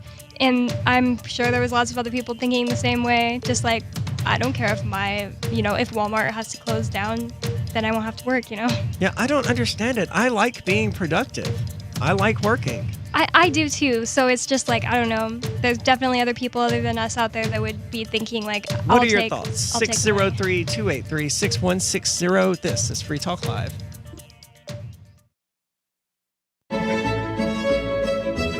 Carl Watner, longtime proponent of a voluntary society, died last December. You may have seen his articles published on his website, voluntarist.com, in his newsletter, The Voluntarist, the Mises Institute, or elsewhere over the last 40 years. His newest book, I Must Speak Out, Volume 2, The Best of the Voluntarist, is now available via Liberty Under Attack Publications. This 430-page second volume spans the years of 2000 through 2020 and includes articles by Carl Watner, Hans Hermann Hoppe, Carl Hess, Benjamin Tucker, George H. Smith, Lysander Spooner, Pete Eyre, Joyce Brand, and many others. I Must Speak Out is for the newly initiated, the veteran voluntarist, or anywhere in between. Buy the book now at libertyunderattack.com/voluntarist. For more great content on building a voluntary society and for Carl's extensive archives, check out voluntarist.com. We have some good news. The indictments against Ross Ulbricht in the District of Maryland were dismissed with prejudice, meaning they can never be refiled. This is especially good because those indictments contain the only charge ever made that Ross engaged in murder for hire. This was a serious allegation that Ross Ulbricht denies. It was never prosecuted or ruled on by a jury, but was trumpeted by the federal government and the media as if it were proven fact. The Maryland court held these indictments for almost 5 years, poisoning Ross's case and leaving him under a cloud of unproven allegations. As explained in Ross's appeal to the Supreme Court, the fact that the judge used these allegations to give Ross a draconian sentence of double life without parole violated his Sixth Amendment right to a jury trial. Judges are required to issue sentences based on convictions decided by a jury, not unproven allegations never even charged at trial. Although this is a positive development, the dropped indictment will not set Ross free. Now, a presidential pardon is Ross's only hope of freedom. Sign the petition at freeross.org. freeross.org.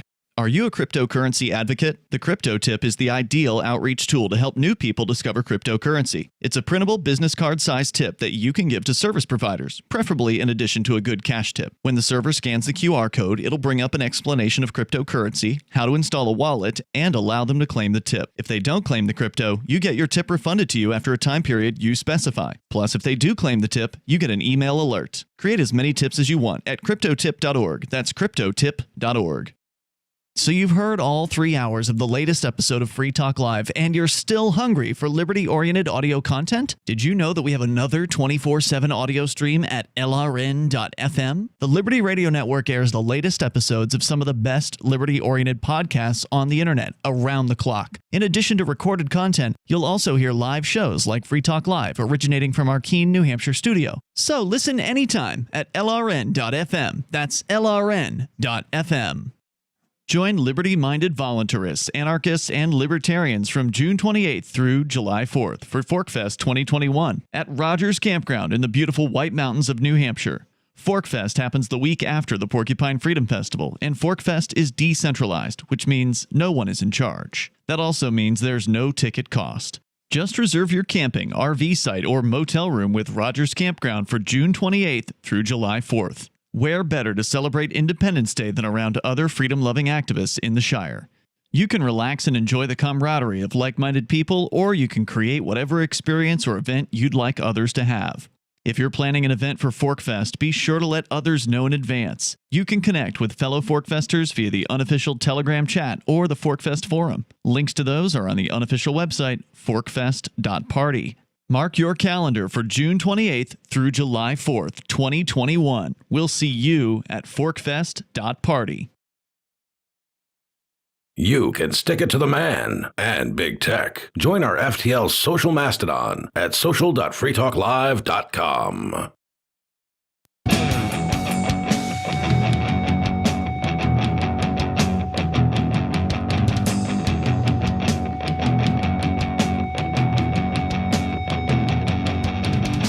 It's Free Talk Live, talk radio that you control as always. Take control of the airwaves. 603-283-6160. That's the call-in line.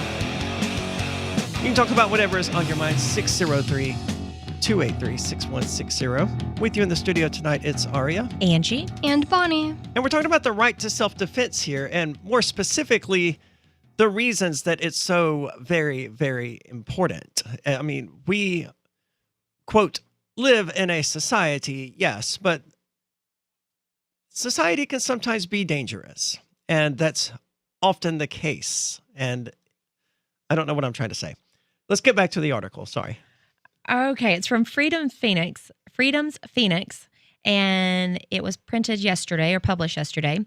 It continues, it says, a divided country about gun control, but the meat of the Biden gun control policies all center on defining various types of firearms to categories that can rationalize greater prohibition of access and ownership.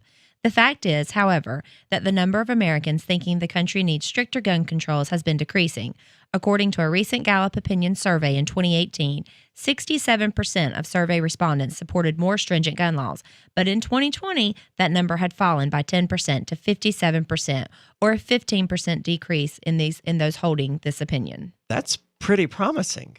I think so. I mean, the arguments for, regulating guns are silly. Yes, they were able to do it in the United Kingdom. The United Kingdom is an island, or it's a group of islands, but I mean, it's not connected by land to this massive continent and another massive continent. Mm-hmm. The idea, you would have to get all of the guns on the continents of North and South America out of North and South America. Otherwise, you could just walk in across the border with one. And you're going to get the guns from the people who legally own them. Yes. Not the people who illegally own them or the criminals or anything like that. So it's not like you're going to take them from people who are actually going to commit crimes with them. Just people that might be trying to protect themselves or hunt or feed their families. And isn't that insane that they think that, they can somehow prevent criminals from getting guns when what defines a criminal is someone who is willing to break the law? Yep. Oh, they're willing to, rob someone or kill someone or whatever, but they would never dream of breaking the law and getting a gun. That would be illegal. Obviously. Mm-hmm. And that's wrong. It's insane that anyone thinks that. I mean, the UK was able to do it because essentially the UK is, an island prison, as far as I can tell. But the only way to do that here in the United States is to they can't keep guns out of prison. No. Oh my God. How do you get a gun in prison? They're usually like handmade. Handmade. Capable of firing bullets, though. Wow. Inmates are creative. So you can't even keep guns out of prison. You certainly can't keep drugs out of prison. I don't know how people think they're going to successfully do this in the United States. What do they say? You can put it in your prison pocketbook? Yeah, in your prison suitcase. That's what Mark calls it. Yeah. Yeah, I guess so. I don't know how you fit a gun in there. I don't know. They make really small guns. Some people might have big prison suitcases. I don't know. But we're talking about the right to self-defense here, and I think that's an important thing. I certainly can defend myself without arms if it's necessary, but there's a safety net with having a firearm that you don't get otherwise. I can tell you that when the pandemic started, where I'm from in North Carolina, I had a concealed carry permit, and I always carried with me because I was not afraid once I had it, but I was afraid of the environment. When I moved here, I stopped carrying a weapon for a long time. And then when the pandemic started, I realized that people were pretty nasty to me. And once I started open carrying, I didn't get as much hateful responses about not wearing a mask. Interesting. People were very polite. Managers no longer were like, "You can't be here." They were like, "Excuse me, ma'am." I'm like, "Yes, can I help you?" And that was really reassuring that, even though it was on my side and I wasn't going to use it, that they respected me more to not be hateful because I had a firearm. That's a positive impact. Mm-hmm. And of course, you were never going to shoot anyone. No, never, not once. But it made people kinder. Yep. And when you walk through the door, the person at the mask at the front, they would say, "Excuse me, would you like a mask?" "No, you can't be in here. You have to have a mask." Fascinating. Mm-hmm. I don't think I paid that much attention when I was open carrying to how people were reacting to me not wearing a mask. But usually people left me alone anyway. Well, they didn't me, and especially if I had the kids with me, they were pretty nasty to me at times, and I had to leave. I've only left a couple of places, but I would make sure I did not go back there. I was like, oh, okay, they don't want my business. But once I started open carrying, especially at like local grocery stores, they were like, "Hi, can I help you? Would you like this?" "No, thank you." And just keep going. I wish more like or maybe not managers, but like owners were like, it was easy and accessible to contact them and tell them like what their cashiers are doing, because they're always turning away people who are just in there to spend money. And I just feel like no owner is actually going to know that that's going on and be okay with it. Well, it depends on how much profit those managers are bringing in, really. I mean, if they're bringing in enough profit, they can get away with some stuff. Is there more on this article? Nope, that was the end of it. I wasn't aware. Yep, that was all. So the right to self-defense, it's good that you got better reactions from people when you open carried. There's always the saying that an armed society is a polite society. That's accurate. And it sounds like that's what you experienced. Yes. I don't recall anyone. People in Keene are really, really nice to me. Like, I would love to be able to just walk into like Local Burger or something and not hear someone say, "Oh my God, I love your hair." So I tend to get positive responses from people in Keene anyway. So I wouldn't have noticed any difference between when I was carrying and when I'm not. But it's always a good idea to carry. And I'm a firm believer in open carrying. I don't see much point in concealed carrying. No, I want people to know that I have it so that they're not going to come up and try to assault or bother me. They're going to be like, "Oh, wait a minute. We're not going to mess with her because she's protected." Ideally. And that seems to be the case. I mean, security cameras certainly kept people from further stealing my stuff once it was, readily apparent that I had them. And, that's not necessarily an arm, but it is a defense mechanism, I suppose. It is. It's a form of defense. And it was effective, and no one had to get hurt. It's amazing. You didn't have to go to the cops, Aria? No, I did not. Wow. And I did not go to the cops. You protected your own property with cameras. Did. Yeah, nobody's egged our house since we got cameras. That's good. Yeah. But that nobody's egged the studio since, or at your house since someone called the police on them. Oh, yeah. So they might have seen the police, but then they like bragged about it to Joa. They were like, how were the eggs, Egg Boy? They called him Egg Boy. So he knows who they are now. And they bragged about it. So I don't think they're that scared of the cops. I don't really know. He took pictures of their car. Maybe they're related to the cops. Oh, maybe. Well, they're very stupid because the person they're angry at isn't even here and isn't being affected by their stupidity. Yeah, well, they don't care about me. They saw me driving with an eggshell on my roof or hood of my car because I didn't notice it was still there. And I saw it when I was driving. I was like, dang it. And then later I saw the kid and he is pointing and laughing at me. He doesn't care that it's not Ian. Okay, so he's just a jerk. Yeah, he's just a jerk, like That's 20-year-old. Yeah. Any ideas why he's so upset? Well, it happened before the raid, so I think that, and the first thing they did was steal the peace flag, so I think that it's just they heard about, oh, there's this guy that lives here, and he, they used to say he was a pedophile, and, it's fun to go steal his peace flag because it'll piss him off, which, I don't think it ever really made him mad. Yeah, that doesn't really make him mad. I've never seen Ian mad. No, me neither. I've seen him frustrated, but he controls it very well, and he becomes unfrustrated very quickly, but I've never seen him mad. I think the most heated I've ever seen him was between him and Mark. Oh, when they've had like discussions. Yeah. And those can be pretty interesting, but I mean, he was never like angry, like rawr. I feel like I've never seen him angry other than talking to Mark in real life either, but I saw a video recently. I won't go into the context of the video, but it was like from like back in the day of Ian, and I saw him like all mad at somebody in the video, and I was like, I've never seen that side of Ian. It's kind of hot. Like I think that's what I was gonna say. It was probably a turn on. You were like, hey. My favorite video is still the one where Mark started swearing and had to leave the studio because he was being unprofessional. Is that one still up? I've never Yes. seen it. Oh, okay. I want that as my ringtone. 603-283-6160. This is Free Talk Live.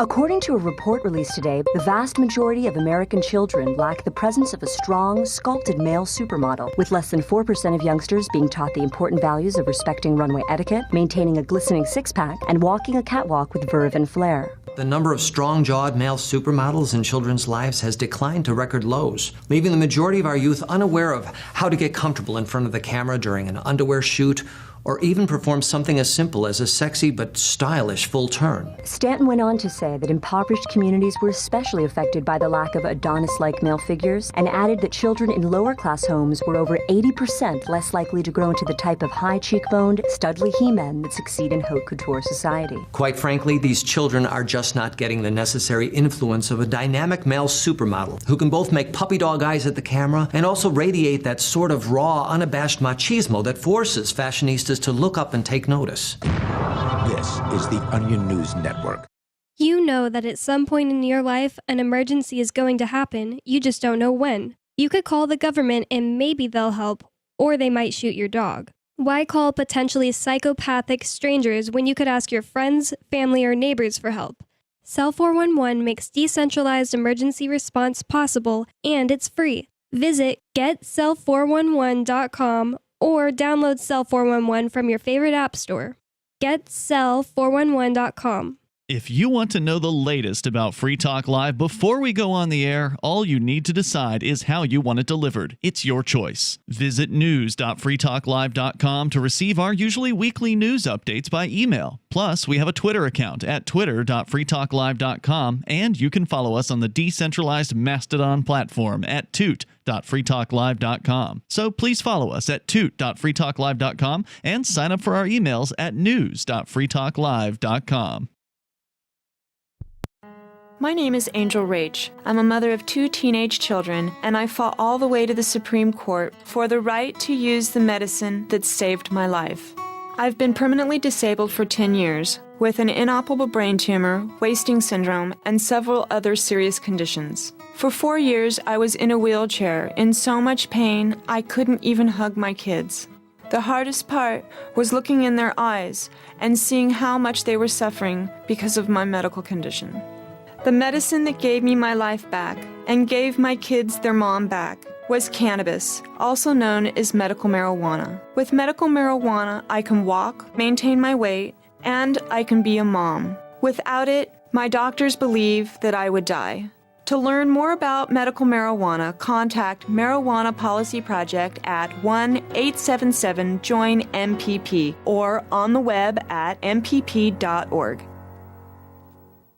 The LRN.FM social media channels have been revamped. We've eliminated Facebook and focused on other platforms like Twitter and Mastodon, the decentralized alternative to Twitter. On our accounts, you'll find posts from multiple LRN.FM show hosts together in one place. Follow us on Twitter at twitter.lrn.fm, or better yet, move to the decentralized Mastodon social media platform at toot.lrn.fm, toot.lrn.fm. I think you'll like it. Look, I'm sorry, but you're in for a world of pain if you use Koinomi. The reason is their wallet doesn't support payments. The solution is simple. Let them hear your voice. Message Koinomi on Twitter, it takes 5 seconds, and tell them AnyPay sent you, because they're on the fence right now, and your voice will prove that people care about using Bitcoin for payments. Go tweet at Koinomi now. Or even better, leave a review in the App Store. They really pay attention there. Thanks. Don't miss a moment of Free Talk Live. Get our archives daily via our podcast at feeds.freetalklive.com.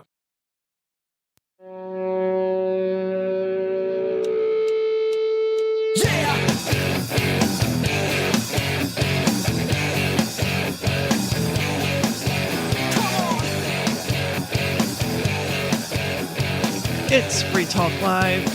Ladies' Night, evidently here on Free Talk Live, and it's going to continue. We've agreed plenty. Yeah. I'm always here. Continuing on with Wednesday nights being Ladies' Nights, or Angie, as you said earlier, jokingly, lady-ish. Lady-ish nights, yes. So it's been a fun show.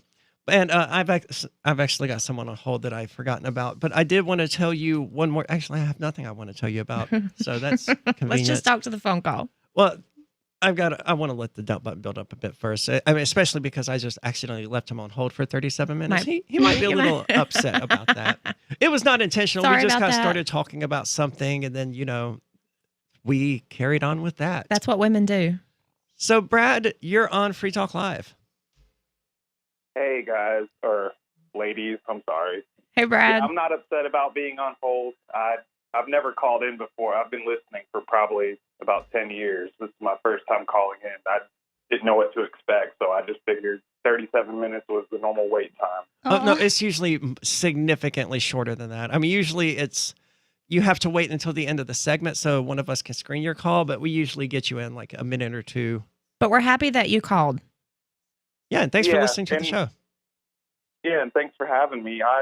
The reason I was calling, I was listening to you guys talk earlier about several of the recent police shootings, one involving a young woman. I believe I don't know her exact age. I've heard 15, I've heard 16 years old.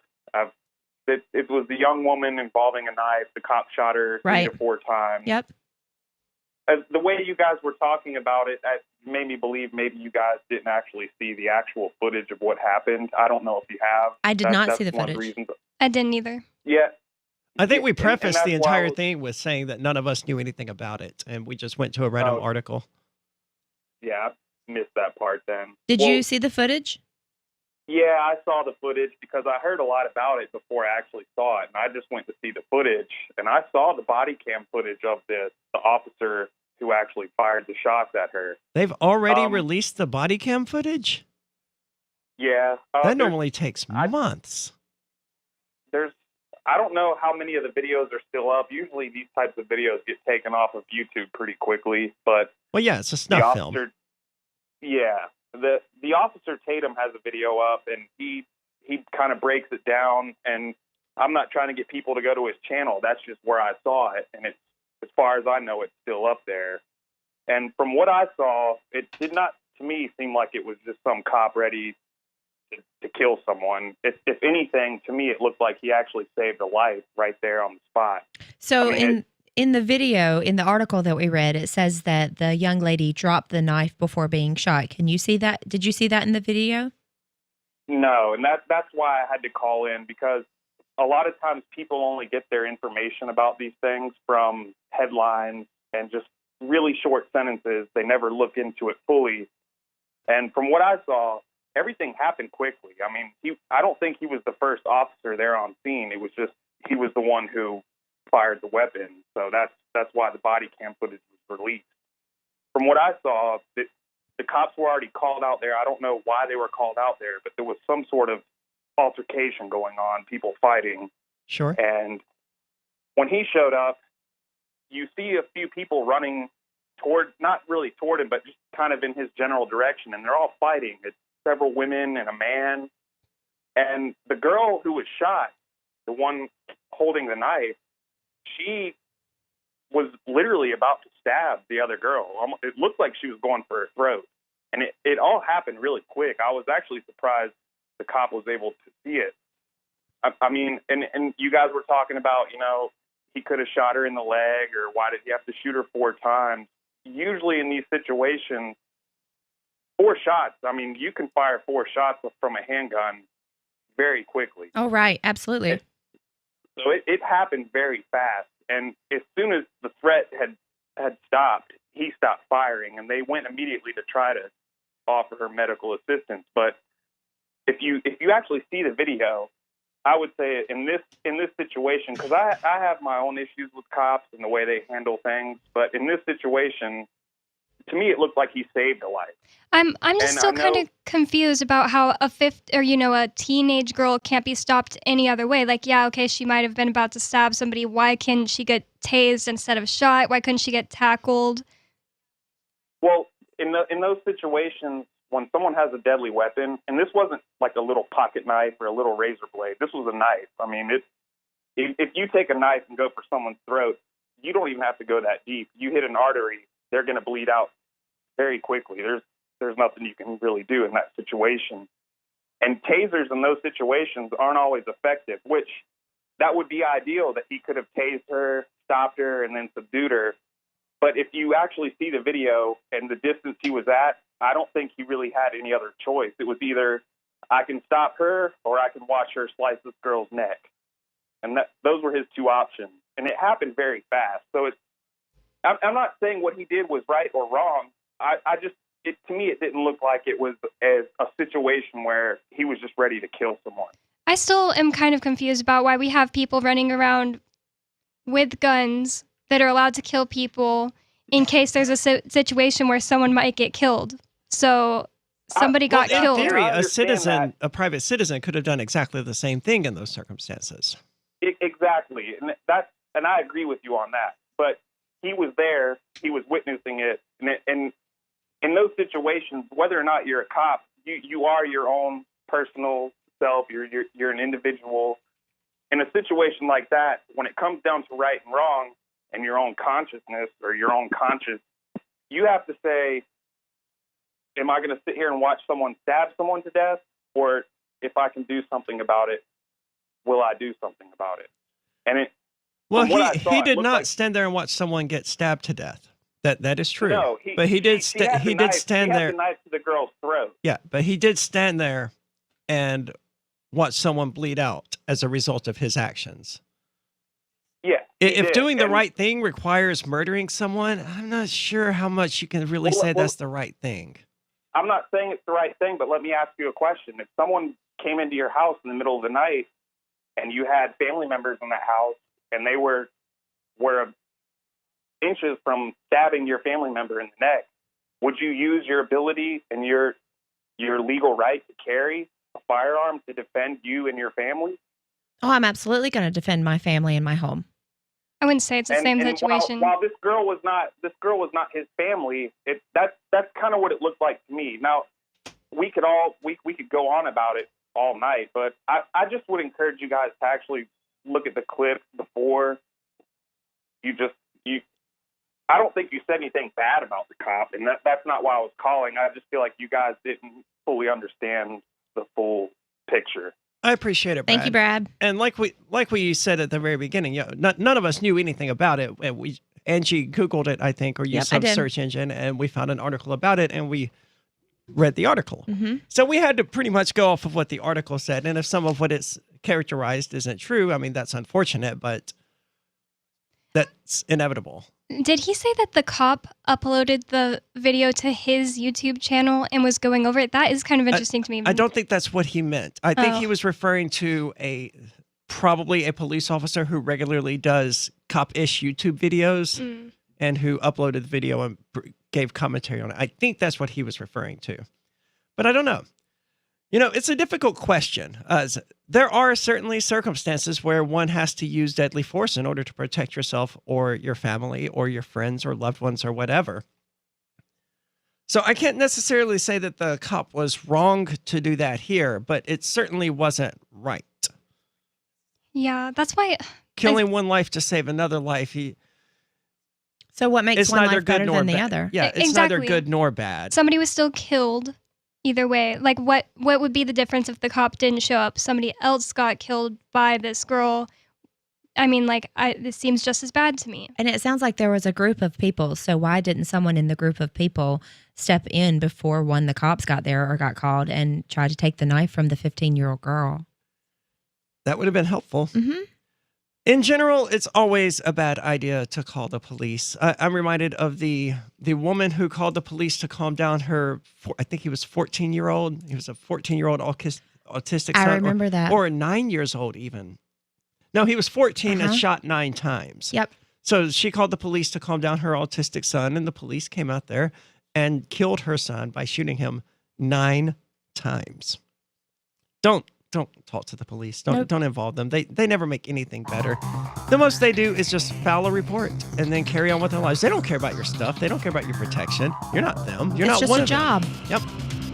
Thanks for listening. It's been Ladies Night here on Free Talk Live. Back next week, same thing. Of course, we'll be airing tomorrow, same time, same place. Head on over online in the meantime to freetalklive.com. You can find all sorts of cool stuff there, like a chat server at chat.freetalklive.com.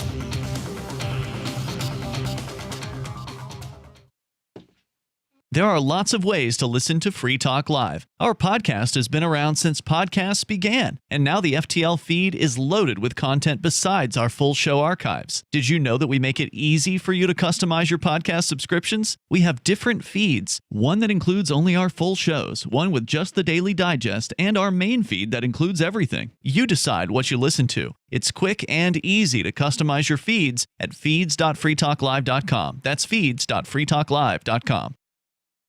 Do you feel like your nation, state, or community no longer holds your values? Have you dreamt of a place where people agree that liberty is important and are free to pursue their projects so long as they respect the property of others? There are many people just like you that are discovering freeprivatecities.com. Their social media links are at the upper right of the page at freeprivatecities.com. All skill levels will be needed when the first of the Free Private Cities opens. It's sooner than you think. Stop arguing and build. freeprivatecities.com. Should you be able to earn an honest living free from senseless government interference? The Institute for Justice thinks so. That's why we've spent years defending hard-working men and women from pointless government regulations. Nationwide, IJ has created opportunity by reducing government power, but there is still more work to be done. Visit our website today at ij.org. Let IJ take care of the government so you can take care of your business. What if you want to hear the latest episode of Free Talk Live, but all you have is your phone, you forgot to download our archive, and you have no data connection? You can call our Listen line at 641-793-0191. That's a long-distance number, so you may incur charges. If not, listen as long as you want. 641-793-0191. The Free Talk Live Listen line, 641-793-0191. The latest episode of Declare Your Independence with Ernest Hancock is next after the news on the Liberty Radio Network at LRN.FM.